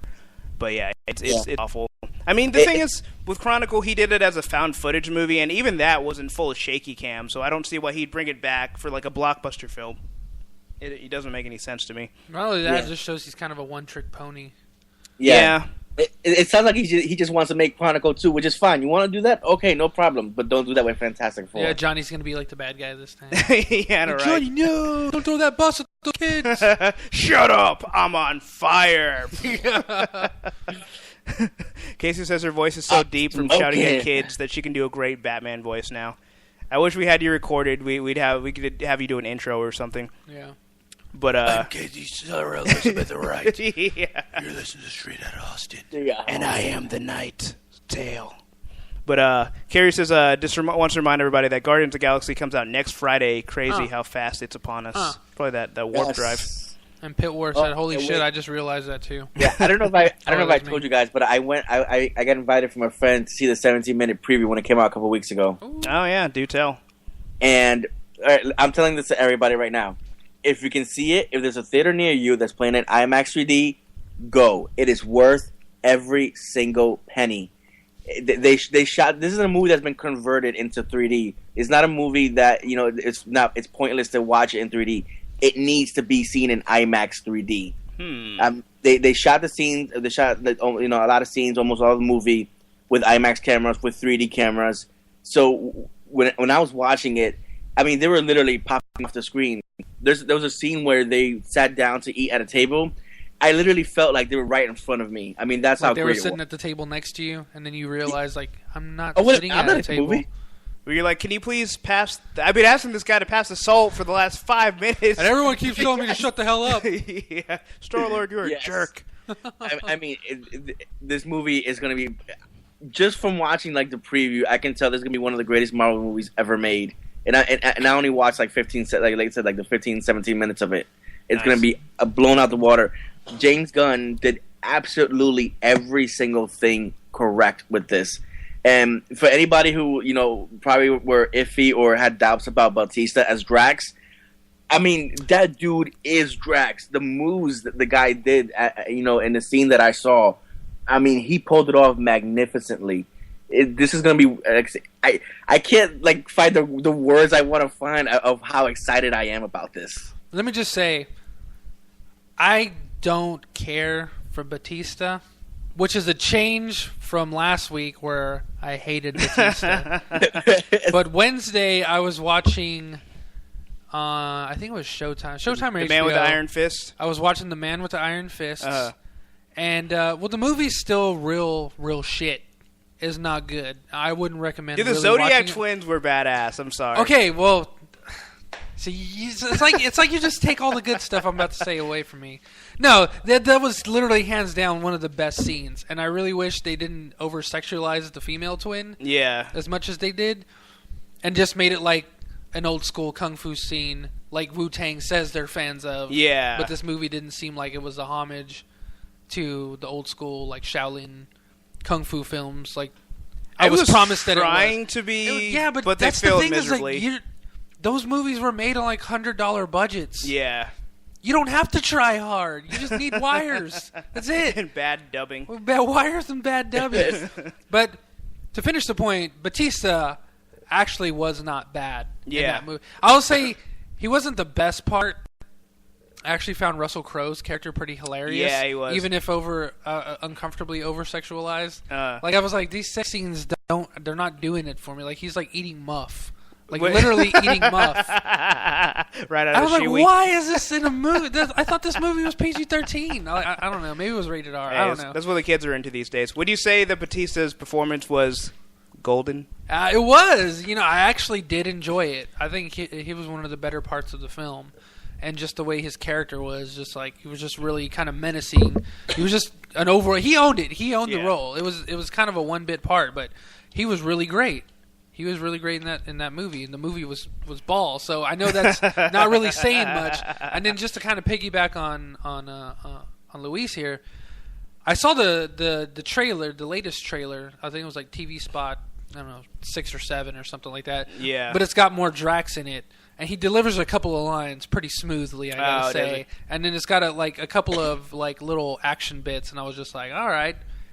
I'm finally sold on Batista. I'm not salty anymore. I think I am, along with Luis's sentiment, my body is wholeheartedly ready for this movie to come out next week.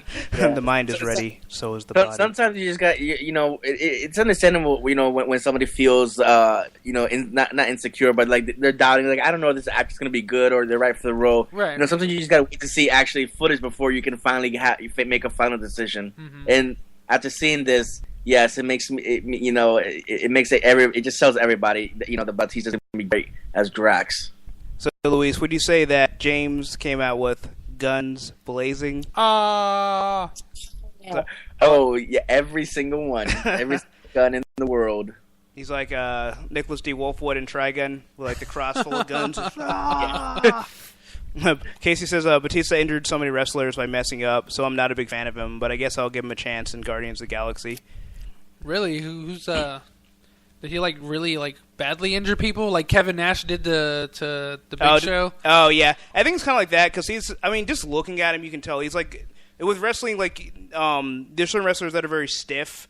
Like Brock Lesnar is kind of like that as well, and I think it's kind of a thing with the guys that are a lot bigger. Even The Rock was like that. I remember Mick Foley talking about all of the they had this one match. It was an empty arena match, so it's just them fighting through, and the best part of it was, I remember that one. Yeah, The Rock hit him with a bottle of Jack Daniels and beat him with a popcorn bag, and he was just saying he took all these chair shots and stuff to make The Rock look like a badass. And he's like, at the end of it, The Rock didn't even come and say hey, thank you for letting me beat the shit out of you for real, Yeah.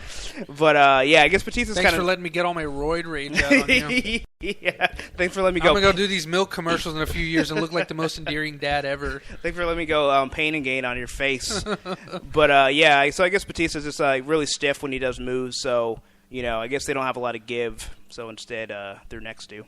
I don't know if he broken your necks, but I'm sure people would probably rather prefer to not wrestle with him. So it actually ends up being a good thing because if he actually has a film career, then less wrestlers will be injured. Yeah. So everybody win. And he's 1-0 in MMA.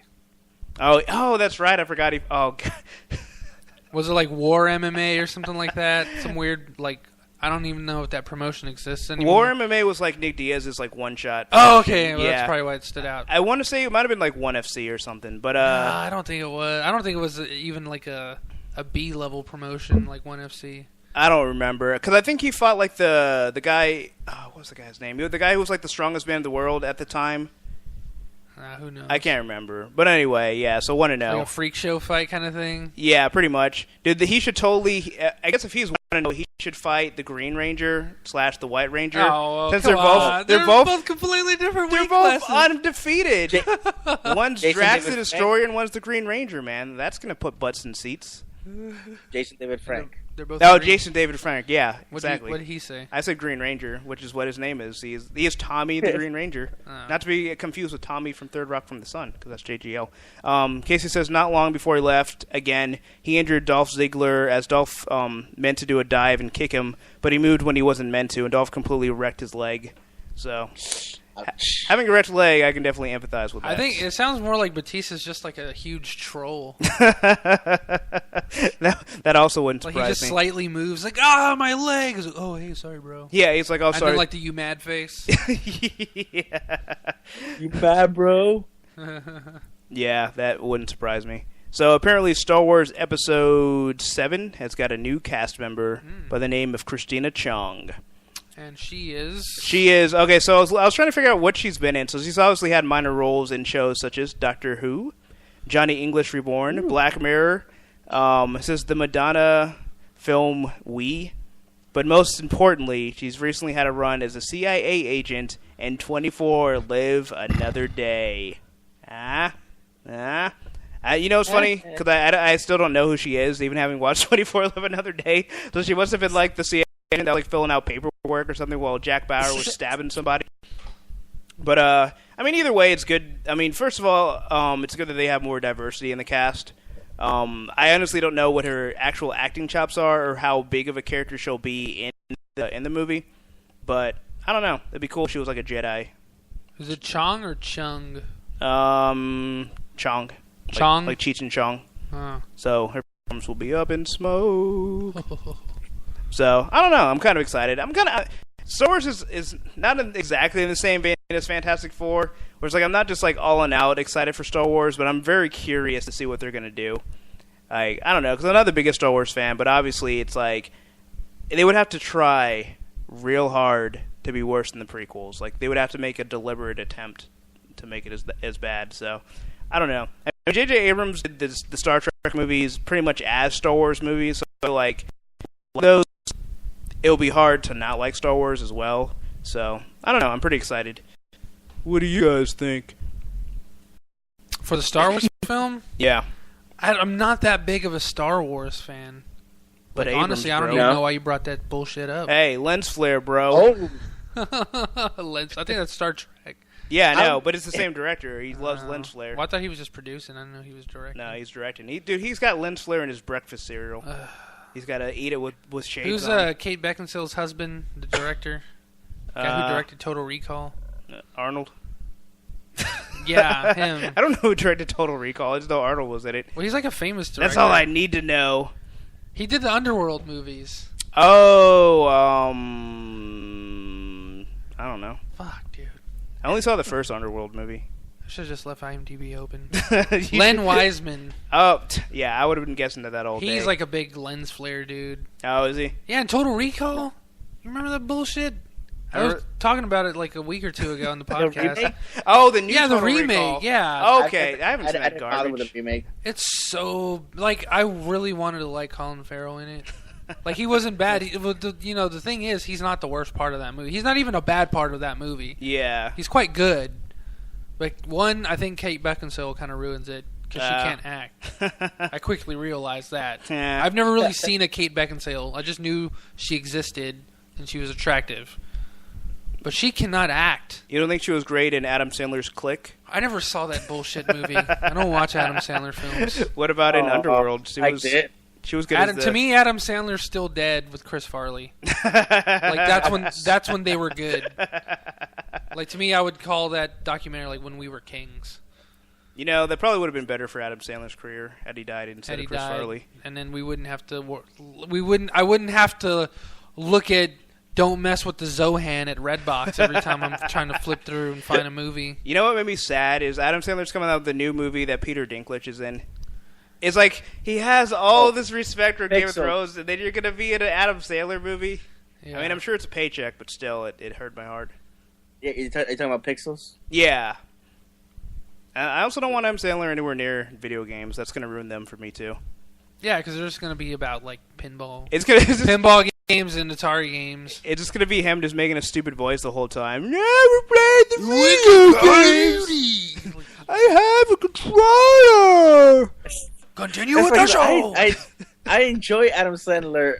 I think almost all his movies. I haven't seen the one where he played like himself and his sister or whatever that was called again. Oh yeah. But like to me, they're always like decent movies. Then it's nothing great or anything. It's just like one of those laughs when you're bored on a Sunday. That's what it was. Jack and Jill. AKA you don't mess with his own hand. I think I'd rather be flogged than sit through an Adam Sandler movie. I would rather what happened to Vincent D'Onofrio in Full Metal Jacket with the soap beating than ever see an Adam Sandler movie that isn't Happy Gilmore or Billy Madison. What about the Water Boy? Or the Water Boy. Those are the only three. Geek Snob says Adam Sandler's Guitar Hero. Okay, that would probably be pretty cool. Because Pixels is based upon a fan video that somebody did with a lot of classic video game characters. Okay. It might be good. I just can't do it. Like, Adam Sandler is just one of those people. It's like, there's a certain food you don't like, and someone's like, hey, I prepared it a different way you might like it. I'm just like, I can't even take that first bite. But it's zucchini. Yes. I don't like zucchini. I'm not going to tell you again.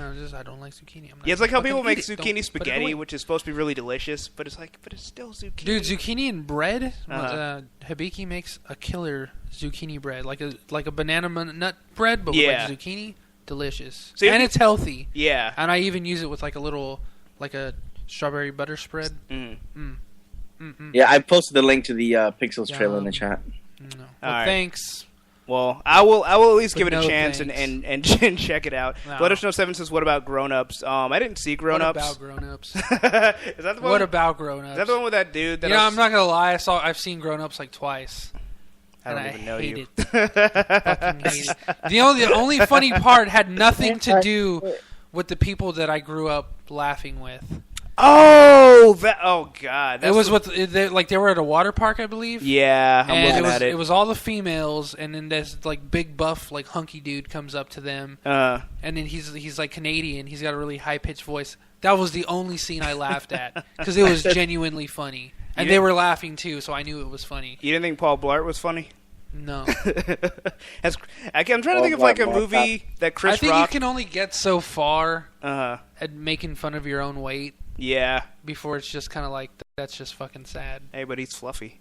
The thing is Kevin James had lost weight. You know, he's lost weight like 12 times though. Wait, is he Oprah?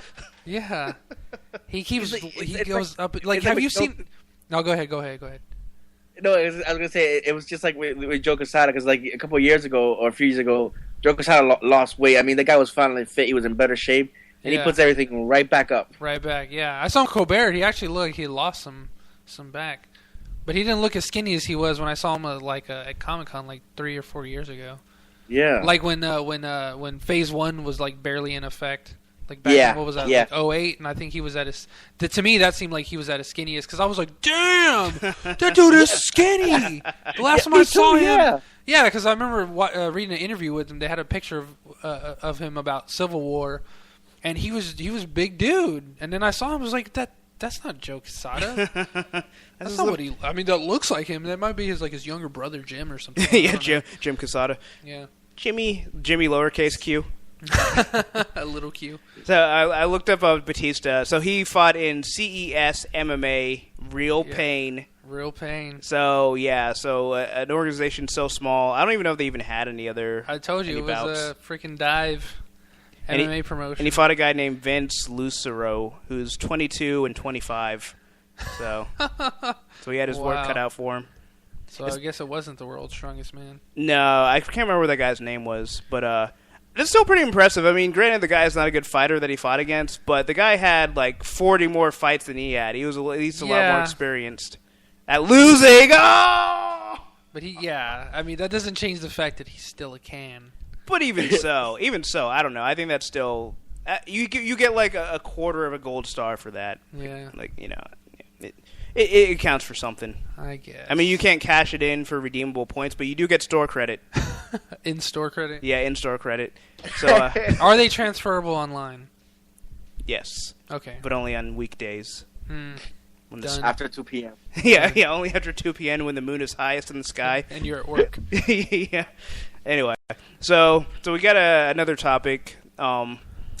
So for those of you that like The Walking Dead, you may be familiar with this actress Shannon Guess Richardson. Anybody guess who she played? Who? She played a walker, and she was uncredited in the episode Days Gone By in 2010. So how do you credit somebody on IMDb for an uncredited role?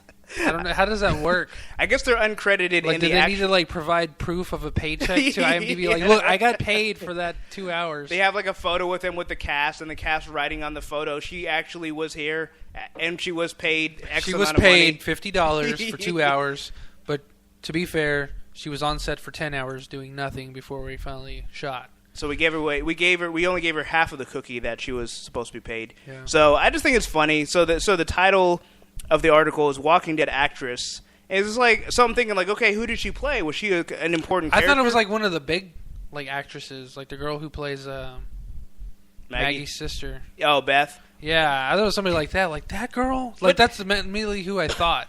Even if it was like, okay, in the last season, who was it now? I think I don't know, where they meet like those hippie people and they get killed in that same episode. Mm-hmm. At least that, at least they have a speaking role, or even if they were just somebody who randomly, like the guy, I think it was at the end of season 3 where he has the backpack and he's trying to catch Rick when he's in the car, and they drive past him and they come back because he's just splattered in there, and they jack his bag. Or like the black lady from the first season who decides to stay with the CDC doctor. Well, she at least lasted a whole season. That's what I'm saying. Yeah. Like if it was her, that would have made like even more sense. Yeah. Like, she was a Walking Dead actress. Yeah. But these people, it's like these people at least had like real roles. She was like, I mean, granted, you do have to go to zombie school to be a zombie. Yeah. Like I saw it on the Talking Dead. So it's not that she is untalented, but to call her a Walking Dead actress is a little bit of a stretch. I would have said zombie extra in The Walking Dead, but that's just me. Right. I'm not a licensed journalist. I just report the facts as I see them. I report the facts as I see them. So anyway, this quote-unquote, doing the air quotes here, actress was apparently involved in a assassination attempt of President Barack Obama. That's so crazy. So I read that. I'm like, oh man, what did she do? Did she try to, was she at the grassy knolls? Ronald Reagan him or something like that? Yeah, was she Sirhan Sirhan? Did you fight him and turn him into a zombie? Yeah, right. Yeah, she thought he would be better as a zombie president. Did she come out guns blazing? Was she in the book depository? Yeah. Was she in the theater? Like Obama's sitting there, watching Grown Ups, and she comes out behind him like, bop. Watching Grown Ups. So I was wondering, how. Movie. I was wondering how she's going to try to off him. As it'd be really ironic if he was watching a movie about assassinating a president, and then she assassinated him, just for the irony of it. But she was more clever than that, because apparently she hadn't been watching movies like Grown Ups, and she hasn't been watching The Walking Dead, but she's been watching another AMC modern classic, Breaking Bad. So what she tried to do was take out the president with ricin, the same way Heisenberg tried to take out Tuco Salamanca. So I actually, trying to assassinate your president, that's shame on you. That you shouldn't do that. It's not cool. Right. But if you're going to do it with ricin, at least you get style points. Because I was just like, oh, shit, you tried to Heisenberg him. Like, I'm sure she had the bowler hat, too. And she's just like, hey, Obama, say my name. I was like, I don't believe I know you. I looked at the entire cast of The Walking Dead, and your name is not on it. Yeah. And then she's like, oh, you son of a bitch. And threw my role is uncredited. Here's the paycheck stub of proof. Secret Service, please escort this woman out of here. I think that's probably what happened, and she got pissed off. And she's like, you know what, I'm going to assassinate your ass. He's like, hey, how about you try to get credited? I became the president when I was uncredited, and it worked out well for me. Yeah. Assassination attempt aside. When you get a speaking role. Yeah, right. Get this bitch off my site. Yeah, right. Put her in federal prison. He's like, try to assassinate me once you get a speaking role. You need to get some street cred before you mess with me. Yeah. Just for shits and gigs. The commander in chief. We got to use that thing for something. Yeah. So apparently she got 18 years federal prison Which, you get 18 years for trying to assassinate the president of the United States. See, I think he took pity on her because he was like, her claim to fame is being uncredited on The Walking Dead. So Edward Snowden leaks secrets to the American public. And they try to put him away for life where he has to escape. Yeah. And then the other dude who's like gender confused, or I guess he's not confused. He thinks he's going through like reassignment surgery. Lena Wachowski? Yeah, the guy who called Edward Snowden a coward. Like, if he's going to do something like that, he might as well take a hit for his country. Yeah. Instead of fleeing to fucking Russia or some shit. He was real salty about it, and then he became a female like 2 months later. I was like, what happened? Maybe it was on the hormones that made him salty. It was weird. It was just so weird. Like, all of a sudden, like, he's getting reassignment surgery. I just have an aside about Snowden that I thought was really clever. So I'm driving to work, and I see a billboard, and it's a billboard for vodka. And it's like it's some type of Polish vodka, and it's like the reason why Snowden wishes he sought asylum in Poland. I was just like, that's very topical. I wonder how many people that drink that vodka actually know what's going on with Snowden and thought like, this is some smart ass like vodka, like vodka is up to current events. I was just impressed. Like, I've never. They're gonna start listening to NPR with the freaking that vodka in their hand. Like, I feel smarter already. I was just like, well played, vodka. Which name I don't remember. Well played. So I wish I knew that vodka now. I'm gonna have to look it up later tonight. When you're driving to work on 290, look for it. I think it's before. It's a current one. Yeah, it's before the David Comey one. I think it's the vodka that rocks. Oh my god. But I didn't read the rest of the article. That was enough to give me giggles. But supposedly the FBI was fabricating evidence against her husband, who is also an uncredited extra. No, I don't know what he actually did. No. Yeah, what had happened was I think they took him out of the equation because now they believe that she was trying to set him up to take the fall so that she could get away scot-free and keep doing uncredited roles in movies and TV shows. He was like, I had so many other uncredited roles I wanted to do. Marriage. Say that again? I said, that's some love in that marriage. Oh, I know, right? Till death do us part. It just kind of shows you how disturbed she probably is. Maybe she was like, she's like, all right, I've been a zombie in Walking Dead. I got to be a White Walker in Game of Thrones. So I got to make sure I can't take the fall for this. I gotta finish my zombie uncredited resume before I go down. But yeah, it just makes you wonder, like, what was their marriage like? I wonder if they argued a lot about politics, and she's just like, you know what? I'll show you. I'll fix you. You know what? I bet you if you look at their marriage certificate, she's not credited on there either. It just says what's her last name? It just says like Frank Richardson and wife. This is married to wife. It's like on King of the Hill with Cotton Hill. Doe. It's like Hank's wife. It's just gonna say zombie in the background. Yeah. Female zombie number 7. It straight up just says uncredited. Uncredited. And it has a stock photo of just like the like outline of a person's face. You know, I think but with the hair outline, so that you know it's supposed to be a female. You know, no, they just took the emblem off of a bathroom restroom where it has the females. And that's what they have. That's what her driver's license is. God. So now I actually understand her motivation. I think it was just the attention she wanted. It's like, they will know my name, Walking Dead actress. At least they'll get credited for something. And no one will still know her name, and no one will care. I don't even remember it. She was turned down for what? For what? Oh, she'll be turning down for the next 18 years. Yeah, I mean, I just don't get that. How, like, these other dudes that have, like, pretty much helped the American public. Yeah. People who are supposed to be rewarded under the Whistleblower Act, and they're getting pretty much life in prison, and she gets 18 years, and pretty promptly, I might add, since it just happened. Like, really? They're already offering her 18 years in prison for assassinating the president? Attempted.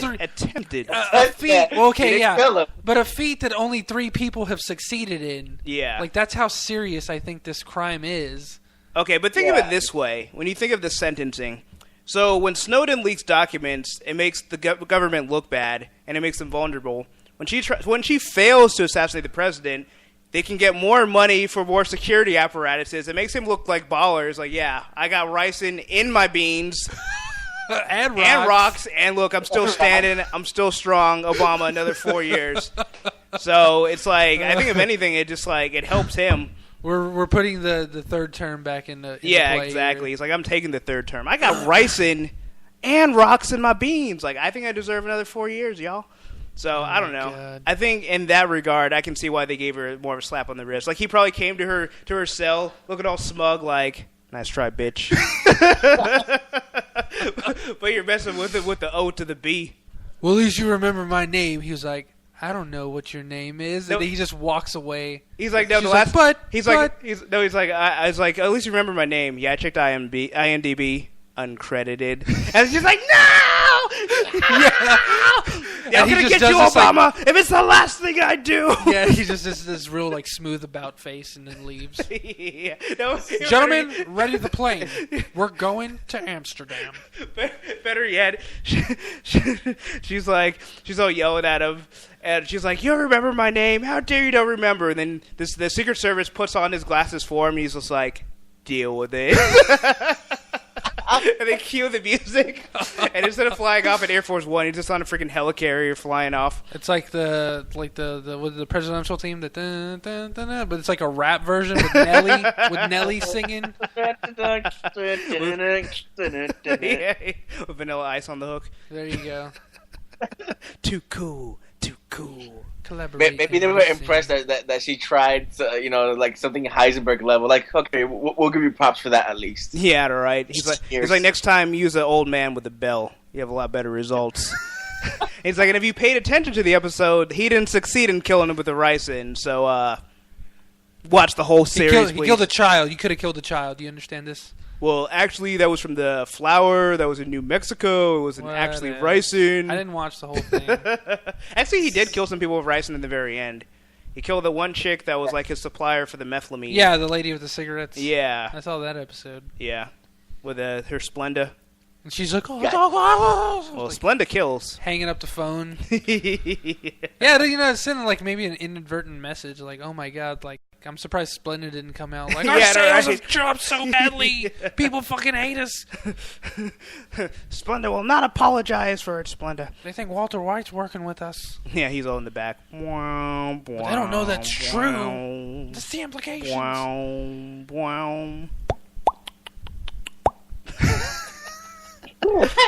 I actually didn't care for that theme music because it wasn't really music. It was music to my ears. Just like Alan Moore calling for the boycott of Brett Ratner's Hercules. God. Eat a freaking pineapple. Well, pineapples are good for you, and Alan Moore might partake. I was going to say eat a dick, and then for some reason I thought that was going to be insensitive. Okay. Well, first of all, I think first of all, I feel like Alan Moore is doing a great service to the American people for letting us know. Because first of all, like if you already don't know to boycott this movie because it's Brett Ratner's Hercules, if that hasn't told you to stay away, like I wonder, can you boycott a movie you're not going to see anyway? Like, can I just like sign it? Can I just sign up? Pretend like you cared in the first place and just get on Facebook and be like, I'm actively not watching this movie. I mean, maybe when I go to the theater to see the movie I actually want to see, I'll be like, "Can I get one for Hercules?" No, I'm just joking. I want to see a good movie. Give me Days of Future Past again. Yeah, again. Yeah, right. I want that future. That ain't no suffering. But he actually has a reason, and I actually I see where he's coming from. This one makes a little bit more sense than him just being pissed off at his own movies being butchered. So basically, it's Stephen Moore, no relation. So I guess he wrote a comic book, The Hercules, for a company called Radical, and the Thangarian Wars. Radical. was that Luis?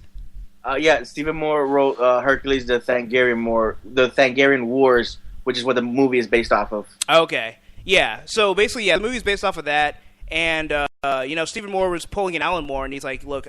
Take my name off of it. I don't even want any money. Like, you guys are going to butcher it. You signed Brett Ratner, and I don't even want your money. Just leave me out of it. And they're like, all right, bro, we got you. Cool. Shake on it. And then he died. I'm like, that motherfucker's dead. We're putting his name everywhere. And so they started using his name in, like, publicity stuff. And that's when Alan Moore got involved. So he came out of his lair with his little cane and his magician hat, and he's just like, I need to tell the world not to see this bloody movie. So he said, I would also ask that anybody out there who gives a damn about Steve Moore, my illegitimate brother, or his legacy, not to go see this wretched film. It's the last thing that Steve would have wanted. I cannot unrecommend it too highly, or anyone involved in it. Which I just love the name. I just love the phrase "unrecommended." I unrecommend this movie to you. So I don't know. I mean, when you've made an agreement with somebody, and in light of their death, you're like, well, he's dead. Well, dead men file no lawsuits, so we're just gonna do it anyway. So in that regard, I can definitely see where Alan Moore's coming from, and it doesn't seem like, self-righteous garbage. Carrie says it's not Kevin Sorbo, so I don't care about Hercules. Touche. Thank you, Carrie. Yeah, so shout-outs to Melanie who just joined us. Yay. Melanie. So, I don't know. Like I said, I'm boycotting it by virtue of this movie being garbage. But I feel like this movie insults my heritage. as someone who just had Greek mythology. What's that? Like I come from the Greek mythology. It offends me on every level. Yeah, no, right. I just... That is not how Hercules died. It's not even how he lived. He wasn't even brown, first off. I'm not even mad at The Rock. He didn't even have that length of hair. Yeah, no, right. He didn't have a beard, first He's not of all. Samson, guys. And even then, it's a different mythology. But, I mean, I'm not even mad at The Rock's in it. I don't even care. Because the script is just horrible.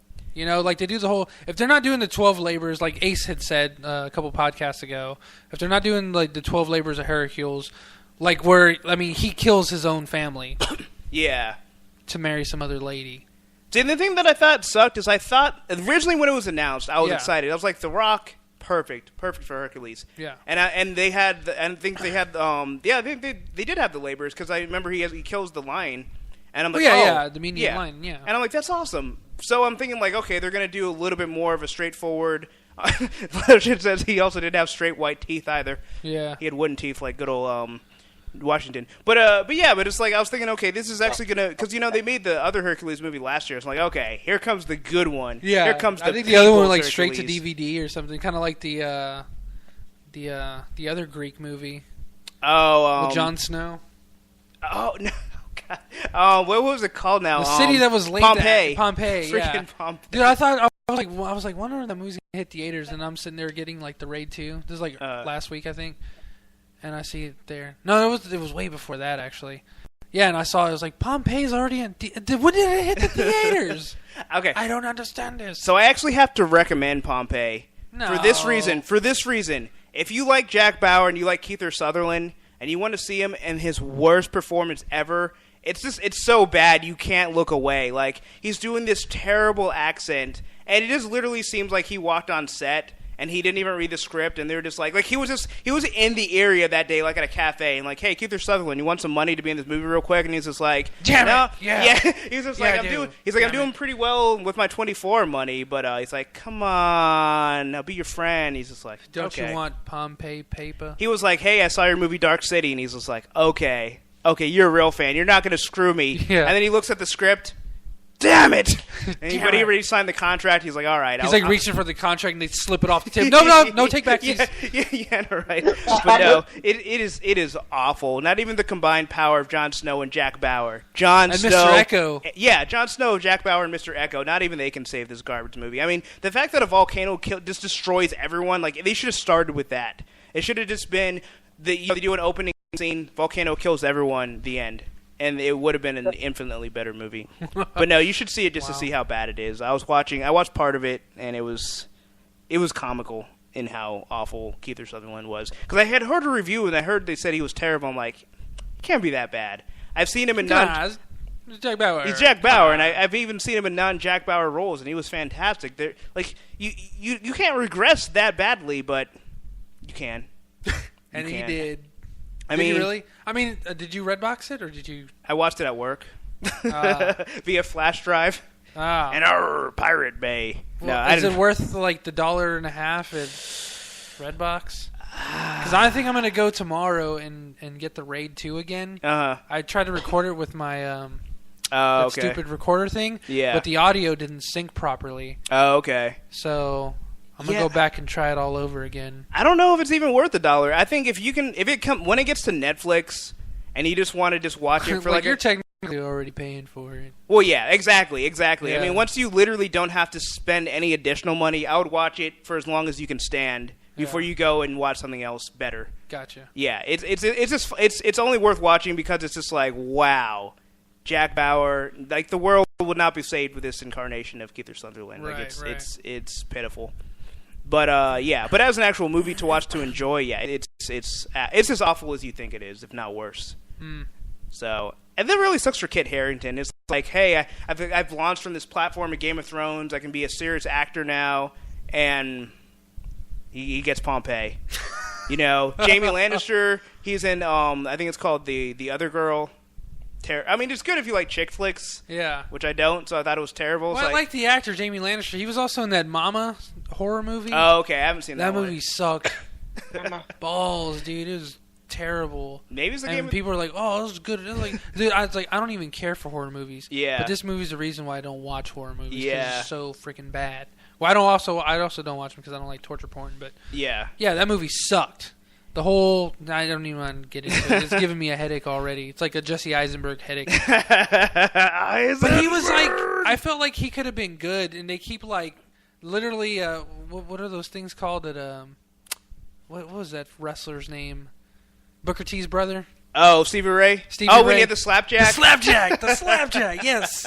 Yeah, when he would slapjack people, and they would just instantly fall. Yeah. Like, that happens to him, like, 3 times. I'm not even lying. Like, the movie starts with him pretty much getting hospitalized, and as soon as he gets out of the hospital, like, and this is at the end of the movie, he gets slapjacked again. It's like, are you guys, like, intentionally crutching this dude just so he can't help? Yeah. Like, I didn't get it, man. I didn't fucking get it. Yeah, it's like you have this good actor. He's like, this was when we were like, I think this movie came out like during season 3 of Game of Thrones. Oh, okay. Or in the summer after. I don't know. It was like during or after Game of Thrones. So he's like in the height of his popularity, even still. Mm-hmm. And you're not going to capitalize on that? Yeah. You know? Like, I just don't get that. You're going to slapjack this dude the entire movie. So the lady that doesn't even want kids can bond with kids. Dude, we need to make that. That should just be like... We have like infinite number of Adam Sandler movies that do this already. That you could watch. And they're already bad. Yeah. And they're already available. We need to make that a phrase. Like, anytime like you have an actor that's good... that isn't able to live up to his performance, like Matthew Fox in World War Z having like 5 minutes. Dude, I was watching that today, and I was like, I kept telling Edgar, I was like, hey, I think that's Matthew. I already knew who it was because you had pointed it out to me.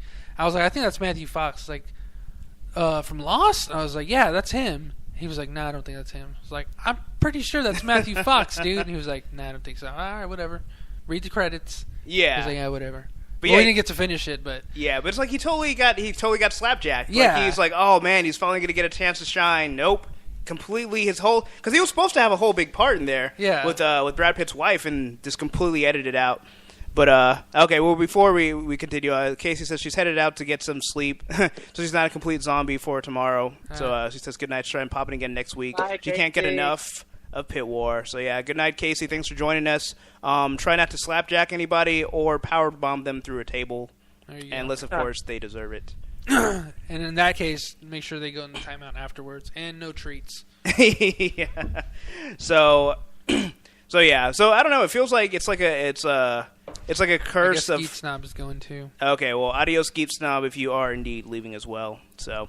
Yeah, thanks for listening, Geek Snob and Casey, Sarah Elizabeth Wright. And shout out to Geek Snob. I believe he still does his own podcast. So if you want to put links in the chat, Mr. Geek Snob, put it in there. Let people know and check you out. Yeah. So I was gonna say so Jamie Lannister now, and it just seems like there's like a Game of Thrones curse and Kit Harington. Because now I'm really worried about Emilia Clarke when she's gonna be in the new Terminator. It's like, is she going to get the same treatment? Is this movie going to be garbage too? Yeah, or are they just going to capitalize on her popularity? It's like, and they're just going to like Mother of Dragon jokes or something. Are the new Terminators going to be like in the form of dragons, like mechanical dragons? Yeah. She takes one over and flies it around. I know the guy who played Robb Stark is supposed to be in another movie, so I don't know. Maybe he'll have better luck than he did at his own wedding. So maybe. But so I don't know. We'll see. Louis says, fun fact, George Washington having wooden teeth is a misconception. He actually had different dentures, none wooden. Yeah, they were like ivory and like stuff like that. Ivory? Yeah, like the soap. Yeah, apparently one of them was made out of sheep teeth or something like that. Sheep? Yeah, sheep. Did that mean he had a sheepish grin? Ah, that's woolly. As soon as when you said Washington, I forgot because there's this thing on YouTube called Epic Rap Battles of History, and okay. all the raps are made out of facts they get from history books and all that. And that's one of the I really like. And as soon as you said that, it just dawned on me. Nice. Yeah, I remember reading that. I think it was on Crack.com. They had also mentioned it. But speaking of Game of Thrones, because of course I love to speak of Game of Thrones, and speaking of people that have died in Game of Thrones, let's speak of an actor who dies and everything, Sean Bean. So, okay. So this is an interview, and I just have to preface it because sometimes they'll ask actors certain leading questions to get a response, and then like you'll read something out of context, and then you'll get really excited. So they were talking about Ned Stark's character, played by Sean Bean, coming back in an episode of Game of Thrones because in the next season they're going to have flashbacks. So it makes it so there's actually a way he can come back.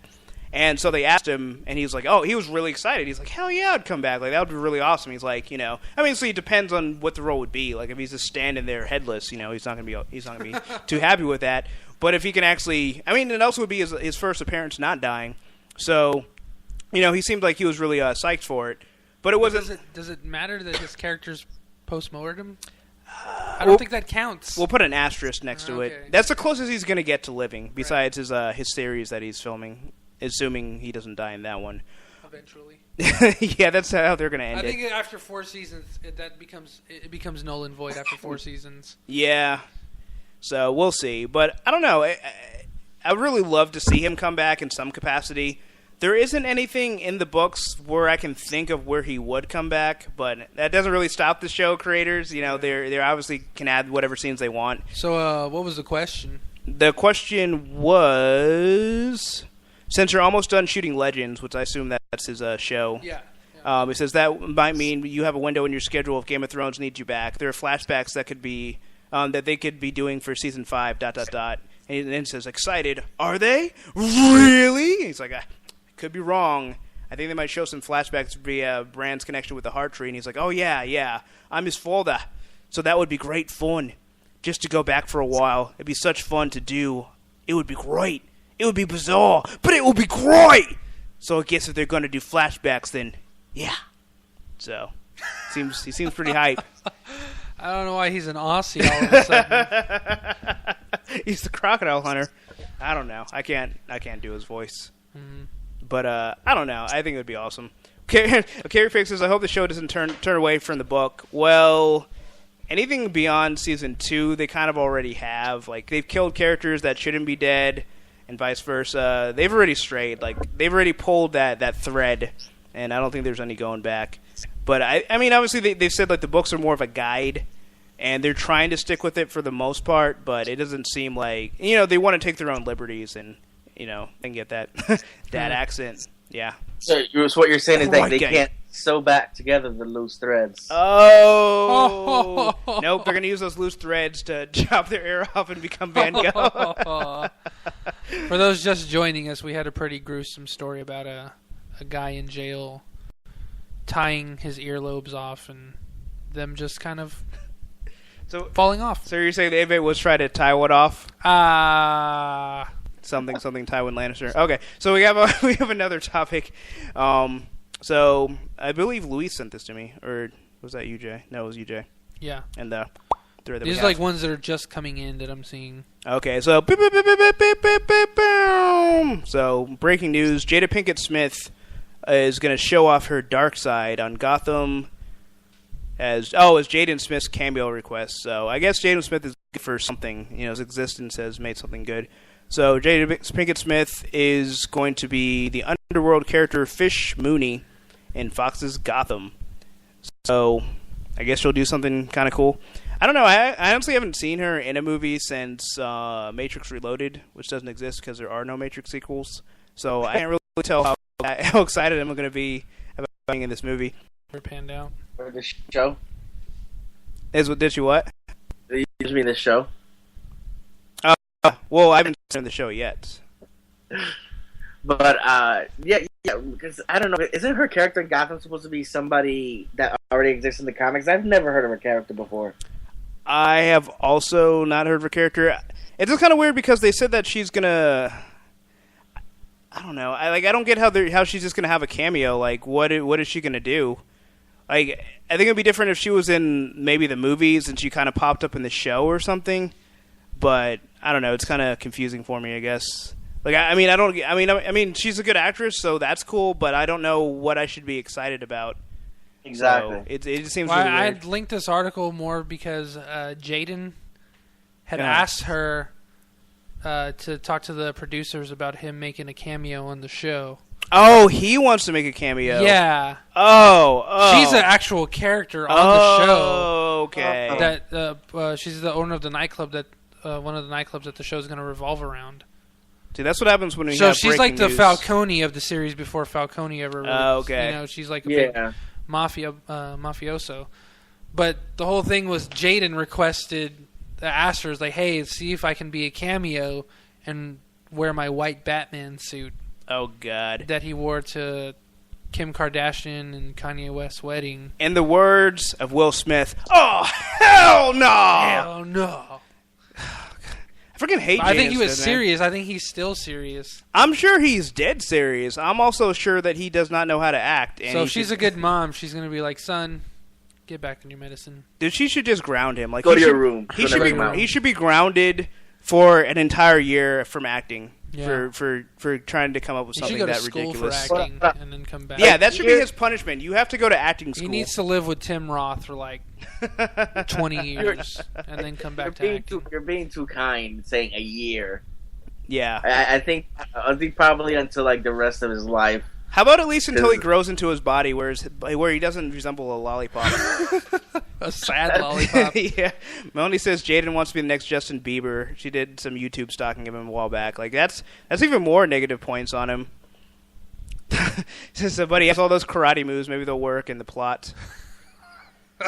I will say that the Karate Kid, aka the Kung Fu Kid, was actually watchable, but that was only because of Jackie Chan. And also, Jaden Smith just getting beat up throughout most of the movie.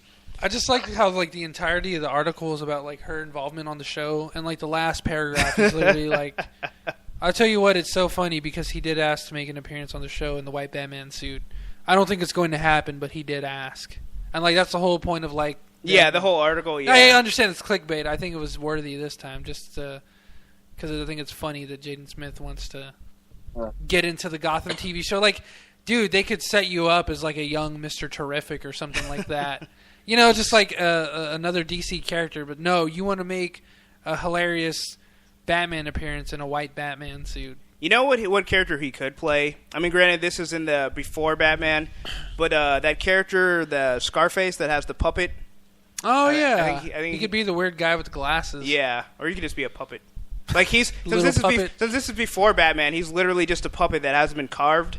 And he'll just be like sitting in a toy store, just on a shelf, just kind of dangling his arms. It's like one of those things that like you'd have to rewatch the episode like 20 times before you really like. I'm gonna look for some Easter eggs. Yeah, you have to. And then you see it like in the back of a toy shop window that they walk by for like 2 seconds. Yeah, see, I think like, dude, that's fucking Scarface puppet. That's Jaden Smith right there. I forget what the character's name is. Yeah, I think it is Scarface. But yeah, I think that would be up to his acting chops. I'm just saying, after Earth. Like, he had his dad there. Like, literally his dad holding his hand for that movie. And he's like, still... we can't fail, son. He's like, son, it's just the two of us, you and I. Yeah. We can make just it like if we the try. Music video we did together. Yeah. I didn't even ask my oldest son to be in this one. I asked you because I believe in you that much.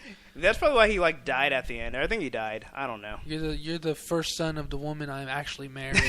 Yeah, right. Yeah, you're not Jaden Snow. You're my trueborn son, the heir to the Smith family. But I don't know. Like after that movie, just like he really, I mean, legitimately, if I were an actor and I made that garbage movie, I would be like, whoa. First of all, I hurt my dad's career, and I would feel really bad for that. Second of all, I obviously don't know how to pick a director, because anyone nowadays that works with M. Night, you get what you deserve. Yeah. Like, you should know already. He's not going to make it. That was an M. Night movie? Yep. Oh, Yep. I was watching that like 2 weeks ago. I watched it for like 20 minutes, because it was like the end, and Will Smith is like somewhere. I don't even know where. And he was like, Dad, I gotta do this. Like, son, don't do it. He's like, I have to. And he just jumps off a cliff, and he's like a little squirrel, like a flying squirrel. He's like, I was like, it looked really cool, and then like he just lands all like player, and then just like runs, and I was just like, so what are they doing?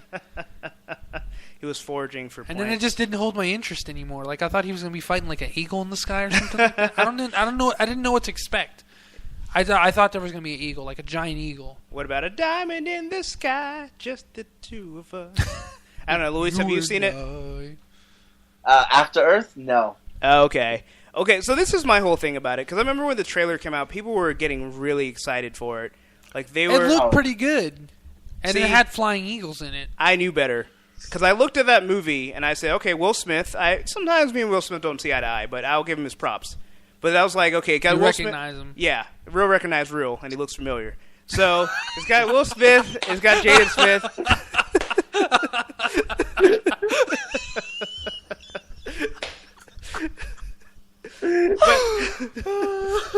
My heart almost exploded. I learned that from Kill Bill. Right.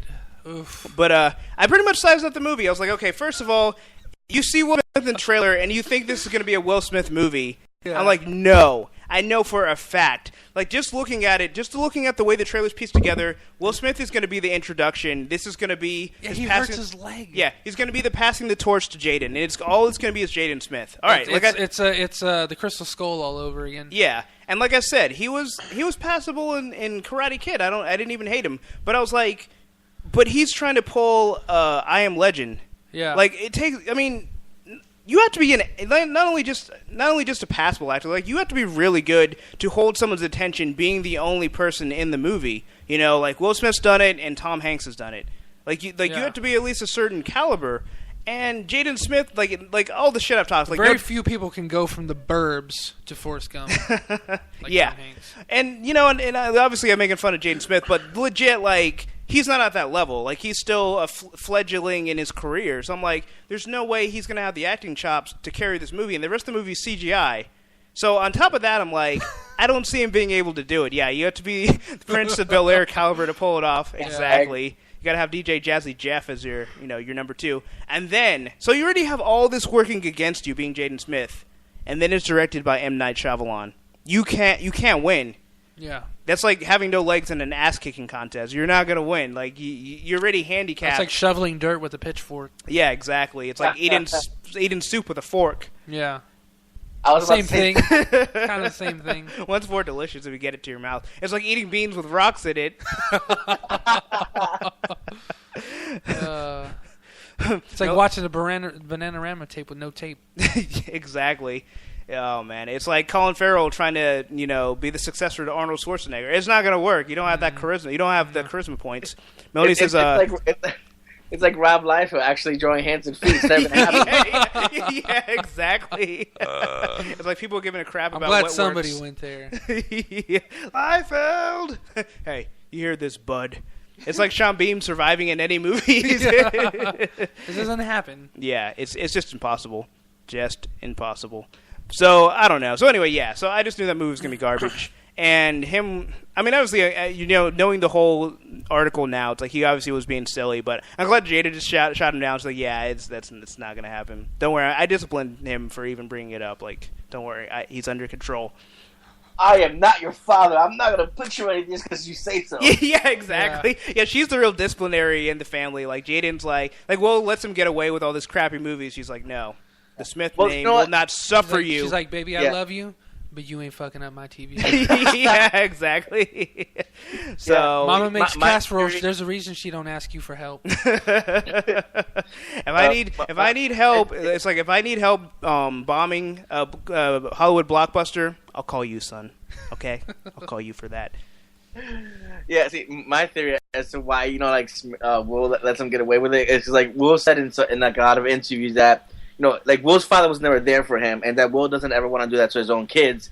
And the thing is, he's doing that, but then in the wrong way, because like now he's let him do all these things, just to make sure he's there for him, but he's not disciplining him the way he should. He's not letting him be an actual kid, and now Jaden, thinks he's the man or something. And there's times where he's been on Twitter. It was like, schools aren't for kids. Kids should go to school. They should do whatever the hell they want.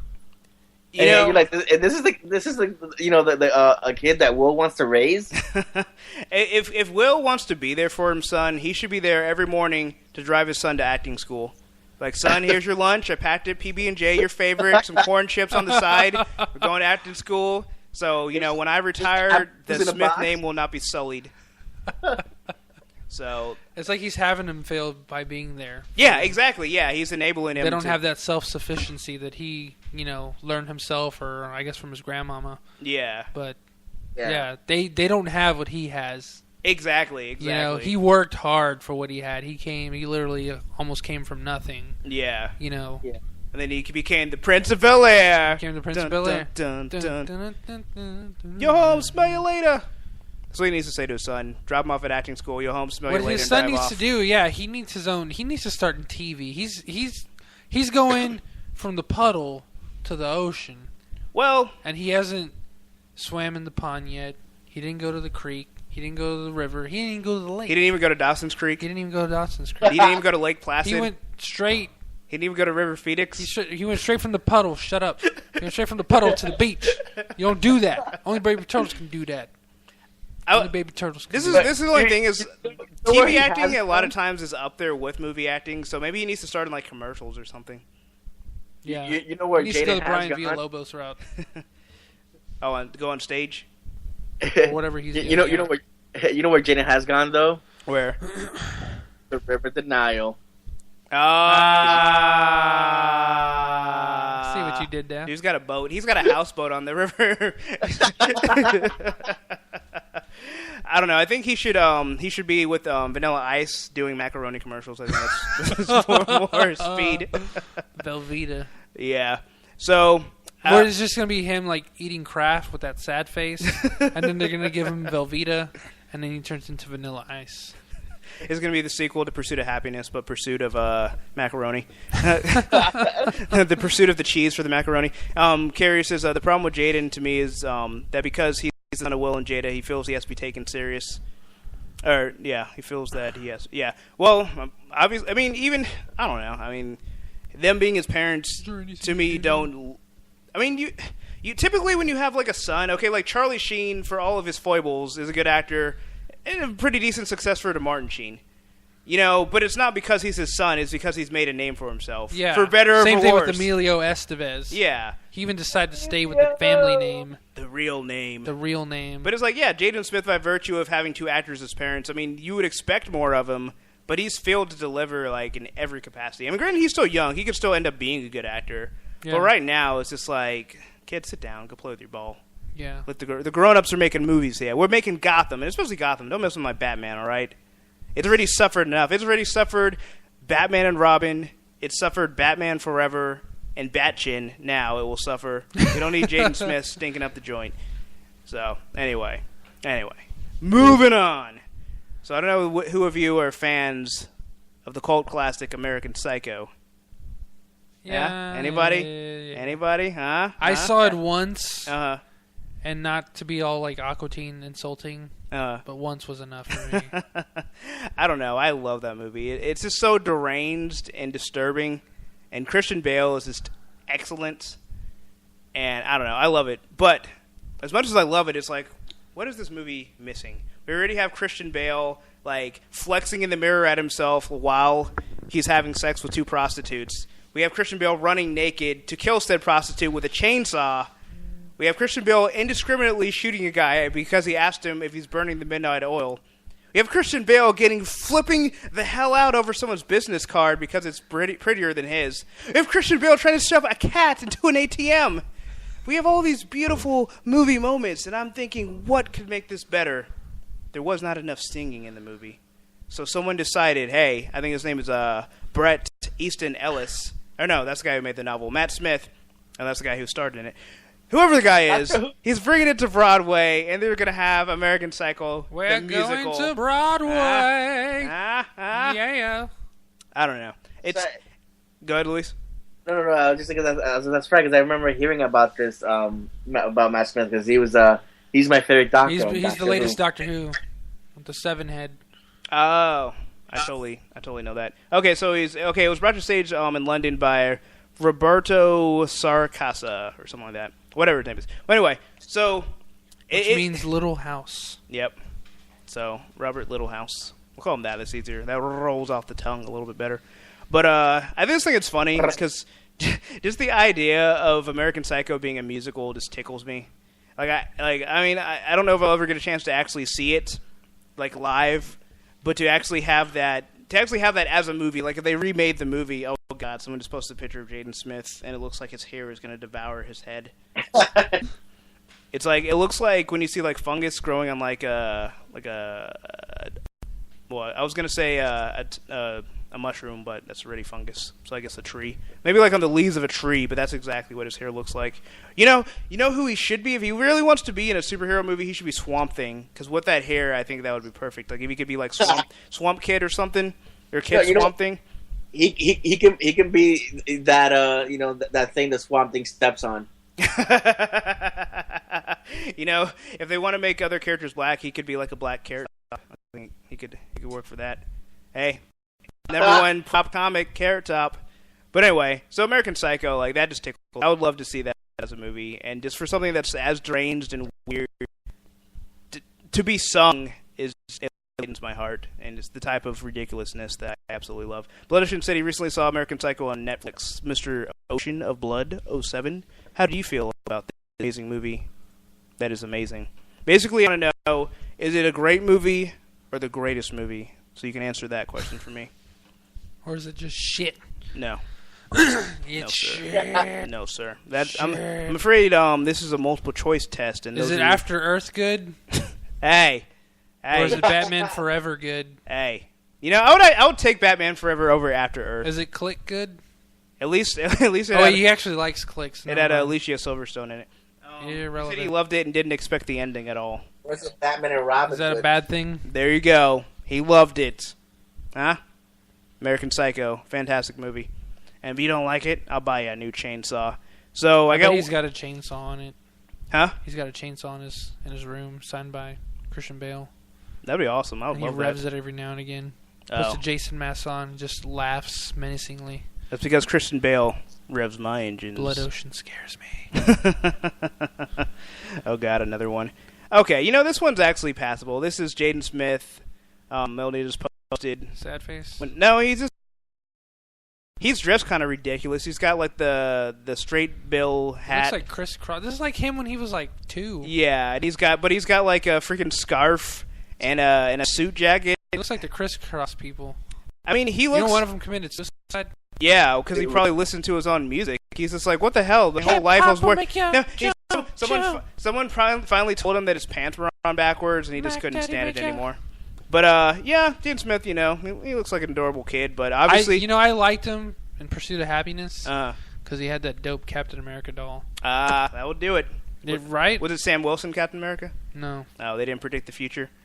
It was Steve Rogers. I just want to say one thing about this picture. It looks like Jaden dressed himself. Like when kids dress themselves, that's exactly what this looks like. Like a tornado went through his closet and he just picked up the remains. I don't know. My kid dressed himself. He looks pretty player. Well, he dresses better than I do. Not everyone can be Jet. No, they can't. I mean, because there's only one. Well, yeah. Unless you have like manufacturing plant creating them, like Lockheed Martin. But if I did, I wouldn't be here. I'll tell you that. Well, he says he was cute as a kid. Yeah, and look what happened to him. His balls dropped. Jade and Will with accents didn't work that well. When did Will have an accent? Was that in Pursuit of Happiness? Or was that after? Oh, after. Oh, God. He had an accent in After Earth? I guess. Was it a Boston accent? Listen here, son. Hey, send me them cats. Don't go flying anywhere. Give me that chowder. I'm going to send him to Watch my out harem. for those bald eagles. So Watch it. I have one last topic. All right, now you just guys said. Go ahead. No, then I just sound like the mayor from Simpsons. Oh yeah, vote Quimby. Vote Mayor Quimby, alright. So, I have a final topic. Uh-oh. That's near and dear to the hearts of everyone who enjoys music, especially hip hop music, especially gangster / hip hop R&B music, especially those who are tired of being lonely. So, baby girl, put it on me. So someone made a website called PleaseHelpMeJaRule.com, and what you do. So basically, you go there, and Ja Rule helps you out. So say you're feeling down, like the Ja Rule. Well, there's a picture of his stupid face. Apparently, while he was in court, because there's a police officer behind him, and he's making a dumb face. But basically, you go to the website. It says pick one of each, then let Ja vocalize your feelings the only way he knows how.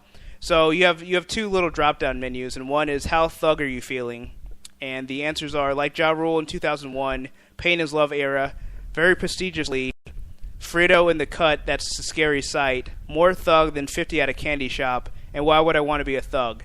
So those are your levels of thugness. And then how emotional are you feeling? Crying R. Kelly Cheers of Joy. I'm trying to serenade my baby mama. It's payday. Mama? Yeah, it's actually MUMMA. Okay, I got this website up. Okay, hold on. Let me finish reading this. It's payday. Bless you. Bless you, pay gods. My girl left me, and I'm trying to listen to Jaheim. And I don't get an emotional, bro. So let's pick one. All right. So how emotional or how thug are we feeling today? I will put why would I want to be a thug, and how emotional am I feeling? I would say trying to serenade my baby mama. So you click please. I thought you were just had a weird accent, but it really does say mama. Please help me, Ja Rule. You click please help me, Ja Rule. He says, nah, son, get out of here. Yeah. This site is only for real I thought thugs it was vocalized. It isn't, but depending on what you pick. That's why I put it up on mine, because I thought it was gonna have like a bunch of his own lyrics like chopped up. Carrie says he got living it up. I love how half her chat left when they heard Ja Rule because they're afraid of songs coming. That's only one person left. Well, that's half. I don't know. I think it was Jacob. But yeah, but once you pick, you get one of his exquisite music videos. So I reassessed mine. And I picked Like Ja Rule in 2001, Pain is Love era, and Trying to Serenade My Baby Mama, which gives me the track Fat Joe featuring Ja Rule with Ashanti. Oh my God! All these people are like gone, like they're relics. Like this is a time capsule of terrible hip hop. So I'll spare you actually playing the song, but if you'd like to quote "spread the love with the homies," you can. I'll send the link, and you can spread it to everybody on Facebook, Twitter, and Tumblr. So I don't know. I saw someone had posted it. I can't remember who, and I saw this. And like, this has to go on the podcast because Ja Rule is just so terrible. He's just. Oh, I think it was Blue Stuff. Whatever happened to him? What's that? Whatever happened to him? Supposedly he's making a comeback or something. I guess he got out of jail, and he feels... That's what he was? He was imprisoned? Probably. He was either in prison or... I mean, either he was in the prison or forcing us to listen to his music. It makes prisoners of all of us. So I'm not sure which one was the case. But yeah, he's all sorts of terrible. I was telling Blue Stuff... he was the one that posted the link, and I was explaining that like Ja Rule is like the lamest person ever. And he picked someone else that's lame on a whole different level. I'll just say like Paris Hilton. Like Paris Hilton's lame too, but Ja Rule's lame. Like he has his own veneer of lameness. Like Ja Rule's like if we were visited by aliens and they were trying to do like research on hip hop culture and try and figure out like what is somebody who is considered cool on Earth. And they got all this research, they watched all these music videos, and then they put all this data into a machine, and Weird Science style created this person. But then they realized but it's like obviously being aliens, they don't understand like the subtleties and nuances of our cultures, so they got it all wrong. And they made Ja Rule instead, attempting to make a cool person. They made this the fucking lamest person ever. Like he's such a joke. Like he's supposed to be like this sensitive thug. And he's like, he starts off like it's his DMX ripoff, and then he's just like, oh yeah, now I gotta cry because my baby mama won't call me back. Yeah. It's just like, really? That's like the antithesis to what being a thug is. Yeah, all about. exactly. Just the antithesis of what being cool is about. It's just like, I literally feel like he was created in a lab to be cool. Like being soft on the streets isn't a thing. Like you're kicked off. I mean, you could. Like you're sent up you're sent to like the middle class. The thing is, like, you could be soft, but you can't also be a thug that's trying to be hard. Like, you can't have it both ways. Yeah. You got to be either or, you know. And he tried real hard to make that happen. Yeah. So he tried with like some of the flyest ladies. What was it? Christina Milian, Ashanti, J-Lo. Yeah. Like he tried hard. I got the finest women in the R&B industry to sing songs with me because I'm the softest thug you'll ever meet. He's like the Bounce of thugs. I got a voice so raspy I eat sandpaper every day. Moni says, I think they left because they realized how much they needed a job reunion. They went home and they were like, oh, I got to listen to it on my own. I can't be distracted. They grabbed their jaw tapes and started jamming. They're like sitting there like, baby girl, put it on me. Because I'm tired of being lonely and every thug needs a lady. Come on, come on. Carrie says that's pretty much Drake right now. First name greatest, last name ever. I love those Drake memes. I love them. I love them so much. Like the Drake is the best girlfriend one. Oh, yeah. That's like one of my favorite ones. Every time I see it, dude, I just start rolling. Because, like, how do you go about making those kinds of faces? It's just so weird. He's like, I'm so proud. And he's always crying and shit. The only good thing that could ever come of Ja Rule coming back is Ja Rule memes. Because he lives to become a meme. Yeah. And he's just a walking punchline.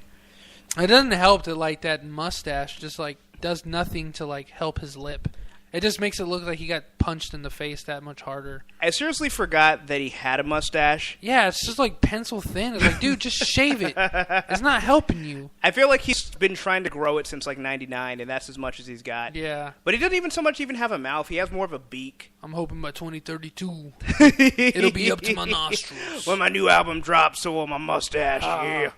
And by then, I'll be copying whatever famous rappers they are. Yeah, right. I'm looking at you, 51 Cent. 50 Cent's son that hates him. If 50 Cent's adjusted for inflation. Yeah, for whatever reason, I guess a couple weeks ago, 50 Cent was trying to like reignite some beef with Ja Rule. I was like, why? Why? You like the Sylvester Stallone of rap beef? You're just trying to help everybody out. Like, I want these people to be relevant again. Yo, I'm 50. I never pooped my pants. What? I never shot myself. What was it? G. LaBelle? Like Seagal, like G. LaBelle choked out Steven Seagal and made him crap his pants. I did have one other topic. I don't know where it went on my list. I just saw it scrolling through Facebook. But apparently, an Uncharted movie is in the works. Still? Well, I mean, now it's at least like official. Like they're doing it. Well, they were doing it last time. They had a director and actors and everything. Oh, did they really? You remember we talked about this? Was that when they had Marky Mark? Yeah, and De Niro was going to play Sully, and it was going to be directed by David O. Russell. Huh. I did not know that. The guy who, I think he directed the American... Gangster? Not Gangster. American Hustle? American Hustle. Don't remember which one that was. With Christian Bale. Oh, that, I could get behind that. I mean, not Marky Mark, but... But this was before he had done that movie. Oh, okay. And we were all like, that's bullshit. Yeah, they had a director, but they never had any actors signed on. They didn't have them signed on, but they were going to have De Niro and Marky Mark. They were trying to get them, but they never signed them, which I'm fine with because Mark Wahlberg would have been a terrible. Yeah. Oh, yeah. He would have been all Boston-y and shit.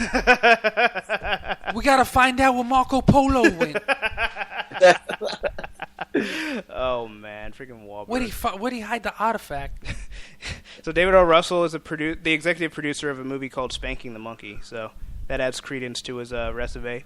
He actually has directed some good movies. He directed Three Kings. All his movies are pretty good. Yeah. The Fighter was excellent. Yeah. American Hustle, Silver Linings Playbook, which I haven't seen, but that's supposed to be good. I have it. I downloaded it. I haven't seen it. I do want to, though. You haven't seen which one? Silver Linings Playbook? Yeah, okay. I haven't seen it yet either. I just heard that they're crazy in it. But, yeah, I don't know. I like Marky Mark a lot as an actor, but there's certain roles he just does not need to have any part in, and Nathan Drake is one of them.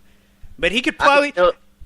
I still say that Nathan Fillion should be Nathan Drake. Because not only do they have the first same name, they have the same attitude, they act the same way, and they look alike. So it's like obviously, Nathan's a little older, so you can make Nathan Drake a little older, but Nathan Fillion would have been perfect for the role. Oh yeah, and they started but well, I think he's gained a bit of weight, so I don't think he could pull off any of the athletic bits. People have said that, but it's not like actors haven't lost weight for the roles anyways. True, but does he have that dedication? Hey, if Christian Bale could do it. Oh, come on. Yeah. I think he's comfortable where he's at with Castle. I don't think he feels the need to...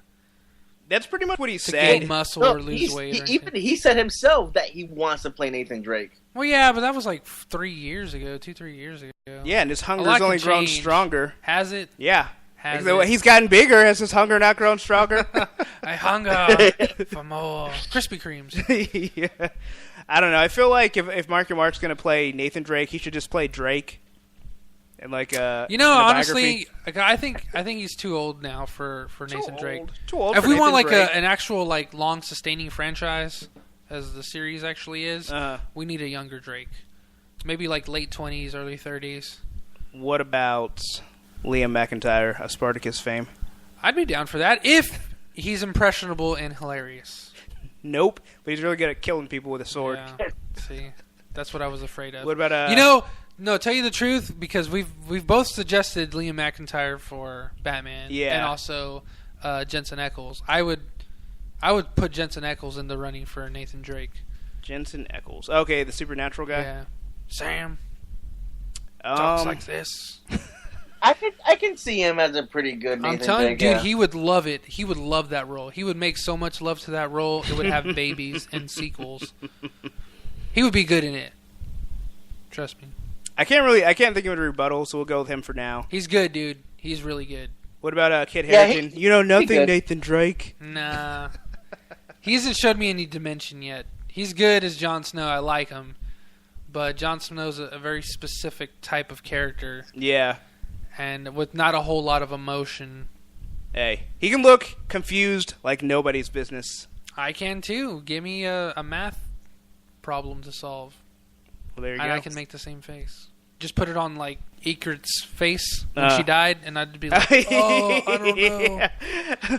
Arrow through the chest. Yeah. I'm in the background with a nod. How do I feel? Yeah.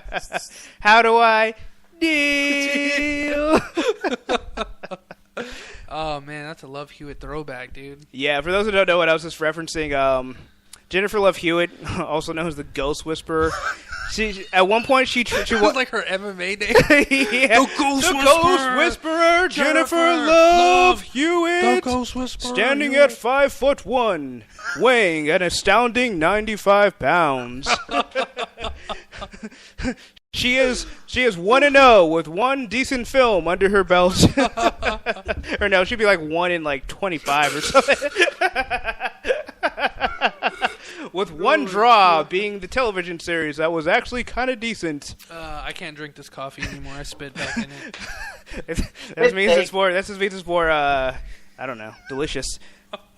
But yeah. But anyway, at one point, joining like that Criminal Minds show or something like that. Now I keep seeing the news about. Yeah, I don't know. She's really pretty. I wish she could actually act as well. But I remember seeing in Family Guy they were making fun of her on the show. They're like, she's like, I don't know why the ghosts like me and everything, and the guy just looking at her chest, it just happened to be 5 times normal size. Like, yeah, I don't know why the ghosts just come after you. Maybe it's some natural thing you have. Oh yeah, I do remember that. I did like her in Heartbreakers. That was actually pretty good. But oh yeah, so at one point she decided that she figured, well, look, I don't have to act to be an actress. So obviously I don't have to sing to be a singer.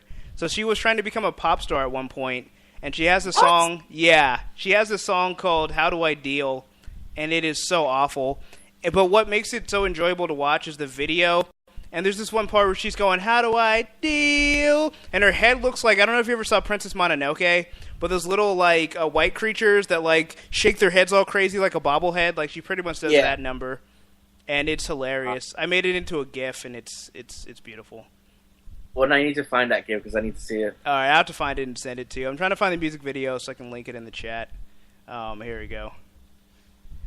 I think we might have to to end with this video so everyone can hear all of her glory. You know what she needs to do? She needs to come back and do... did you ever see that movie, I Know What You Did Last Summer? And then the even worse sequel, I Still Know What You Did Last Summer? Like, they should just come back with like how they brought back Scream after like 10 years. Like, bring back I Know What You Did Last Summer. Just be like, I still have not forgot what you did that summer 10 years ago, and I'm still really fucking pissed off about it. They should totally make that sequel, because I want to direct that movie. Actually, I'm going to write it and start tonight. And then make a TV show about it on MTV. Yeah, it's going to be behind the movie of how a movie so terrible that should have never been made got made and ended up being critically acclaimed. I'm just going to sit there with a monocle, like, well, no one thought I could do it, but I looked down deep in my heart and I asked myself, and I told myself, if Heath Ledger can do it, so can I. So with that, be sure to tune in every Friday at 8 p.m. for the Comic Bubble with Luis. And the Comic Bubble is posted every Monday, and it is now posted on punchingthewallsreality.com. And it is episode 19, Double Stuffed Oreo. And I got to take issue with you with that episode, Luis. I haven't listened to the whole thing yet. I listened to the very beginning, and you're talking about Oreos, and I'm on a diet right now, and I really wanted an Oreo cookie. And I did not appreciate you trying to test the limits of my fortitude, and it was tough. It was tough. And that cookie you passed A+. Thank you. It took all that I could muster. But also, I highly recommend, if you guys haven't listened to last week's episode of the Comic Bubble, if you're a big X-Men fan, definitely listen to it. And especially if you're a big X-Men fan as far as the comics go, and say you're like me and you've been collecting, but you're kind of turned off recently with some of the crossovers and events. I listened to that episode, I'm like, I'm dusting off these comics. I want to actually read them again. Like, just the enthusiasm for X-Men in general, and just the knowledge of X-Men, where it's like, I consider myself very knowledgeable about X-Men. I'm just like, I know what you're talking about, but I don't know it in that much detail. So I was impressed. I enjoyed it. Thank you. So yeah, you're welcome. It's good listening. So open up your ear holes and put in the comic bubble. Just go to throwback. Melanie says I actually filmed what you did last summer, and I'm finally leaking the footage. Dude, thank you, Melanie. It's gonna be a found footage film of what they actually did that summer, and that guy coming back to get them. There we go. We got plot. We got character. It's gonna be excellent. It's gonna be the best direct to Walmart $5 bin movie you've ever seen. I'm staking my reputation on it. So, again, as always, you can listen to Straight Outta Austin every 8 p.m. Central Time, with the podcast posted mainly on Wednesdays, if I don't forget, until 10 minutes before I have to go to work. So, thank you for everyone that listened. For those that are already gone, Geek Snob and Casey, Sarah, Elizabeth Wright, I believe that's her full name. Of course, those who are still here with us. There was another one named Geologist for... I want to say that was Jacob. Yeah, but then his name must have changed then. And I feel like that was Rachel. Oh, really? Something just told me. I feel like that was the case. But I don't know if that was April Ethereal Incarnate. I miss her. But yeah, she's in like Minnesota or something. Yeah. But Blood Ocean 07, thanks for listening. Also, you can check out his YouTube page of the same name, Blood Ocean 07, if you want to see Let's Plays and if you love Nintendo. So let's go to Blood Ocean 07's page. Jimmy Vargas, who's been silent there. Jimmy Vargas 2. I actually meant to mention that because I wonder, is he like second model of the Jimmy Vargases? Or fine. Or they're just two Jimmy Vargases present? Or did he not do Roman numerals and he's actually Jimmy Vargas the second? I would like to have an answer, Mr. Vargas, if you would be so kind. Soon. And of course, Carrie Figueroa and Melanie for joining us. I could have sworn we had like one other person. But... Yo, hold on. There was this other silent guy named Prometheus on here. I don't know. He's kind of iffy. I don't trust him too much. I wouldn't trust that guy. He's going to bust out a shiwi, and then you're going to have to change his pants. Oh, man. So that reminds me. So at work... we had to do this stupid like team building exercise where you pull out like a question or like a comment out of the hat, and you have to like say something like, they'll say like, who's your favorite person to work with, or what's a precious childhood memory, And one of my coworkers was like, well, when I was a kid, my sister used to beat me up all the time, and no matter what I did, I couldn't fight her. She was just too strong and too big, being the big sister. So one day, I just pulled down my pants and peed on her, and she never tried to beat me up again.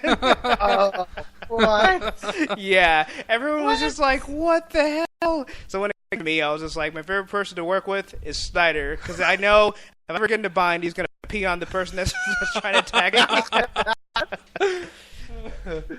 That's good. So, yeah. So just remember, just because you empty your bladder does not mean that stream can't be put to use as a weapon. Mm-hmm. You can always fight back. A strong odor. It doesn't always I have forgot odor. what the other word I was going to use. Sterile weapon. Yeah, exactly. Yeah. Or if you're someone who believes you pee out all your nutrients, you can always drink and regain all of that strength and vigor. Gross. We have our new Hibiki. And with that, I'm Agamemnon. I'm Ice. And this has been Straight Outta Austin. I forgot. So before we go, if you want to tell people what they can expect for the next episode of the Comic Bubble. The next episode, let's see. What can I tell you? I'm not telling you anything. Sorry, you guys can't. No, I'm kidding, of course. You'll never tell. I'll never tell. Lately, for the next episode, there's more film news coming up, Marvel and DC, so that's going to be one of the big points in the next episode. Okay, nice. It's going to be lots of, yeah. All the dates Marvel has been, releasing, and all the speculation as to what we're getting, what we could get. Because Kevin Fregulations have been giving some interviews about what we could expect. So, a lot of interesting stuff coming up. Well, hopefully it'll end up being Captain Marvel. I don't know. That's the one that I want more than any. Fingers crossed. I would love it. Yeah, they really do need to have. I mean, they've been doing a great job, but they really do need to have female lead in movies because. I mean, it's the only thing, the next logical step you could say. Yeah, it's an idea whose time has come. Plus, I mean, come on, the only female superhero, or not? Well, I guess she was more of like an anti-hero, but the only lead for a superhero movie or a comic book movie has been Halle Berry and Catwoman. We need to eradicate that from the earth with a good movie. Yeah, how does that get made? And Seriously. We haven't even seen a Black Widow movie yet. Yeah, or a Wonder Woman movie. Or a Rogue movie telling her origins of when she punched somebody in the face. If Marvel can't do a Spider-Man movie, but what they can do is a Spider-Woman because they own the character to that. I mean, they own the rights to that. That would be good. Right. That would be awesome. You can't do Spider-Man, do Spider-Woman. You got a Spider-related character, plus it's a female lead in movie. That'd be great. Yeah, is it Jessica Drew? Yeah. Jessica Drew or Jessica Carpenter. It's the one. I love how they're both Jessicas. Like, you can't be a Spider-Woman without being a Jessica. Or a Peter. Or a Miles. Or the Hispanic Araña, which is the new Spider-Woman. Oh, yeah, that's right. I like the sound of that. Araña. I wouldn't mind being trapped in her web until she drains me of my fluids and kills me with her poison. Hi, Poppy. Hi, Poppy. Or with that, thank you everyone for listening. Has we got anything else? Make sure to follow us on Twitter, Facebook. Hit us up. Oh, I got one more thing. Okay. So this live here, I got an email from Anonymous. We were talking about him being a guest. So he's still alive. He's still out there. He's not been destroyed by World War Shia. So yeah. So our friend from across the pond, he's still veteran. He's a veteran in the war. What was that? He's a veteran from the war. Yeah, exactly. He's got a like war tarnished paper bag on his head. He's like, I survived it. He survived the Israel flood. He survived all 4 Transformers movies, even the ones without Shia LaBeouf. Hey, I'm Maki. There's a Transformer here. It's like a truck I've never seen before. Yeah, it's like transforming something. It's like turned into this big freaking robot. It's like a Prime that's Optimus or something. Call it Prime. My mind can't comprehend this. All right. Well, thank you everybody once again for listening. Tune in next week, and we'll give you more of our hilarity and ridiculousness. Oh, yeah. Do we want to end with a song? Already ahead of you. Alrighty. Bye. Well, as always, good fight and good night.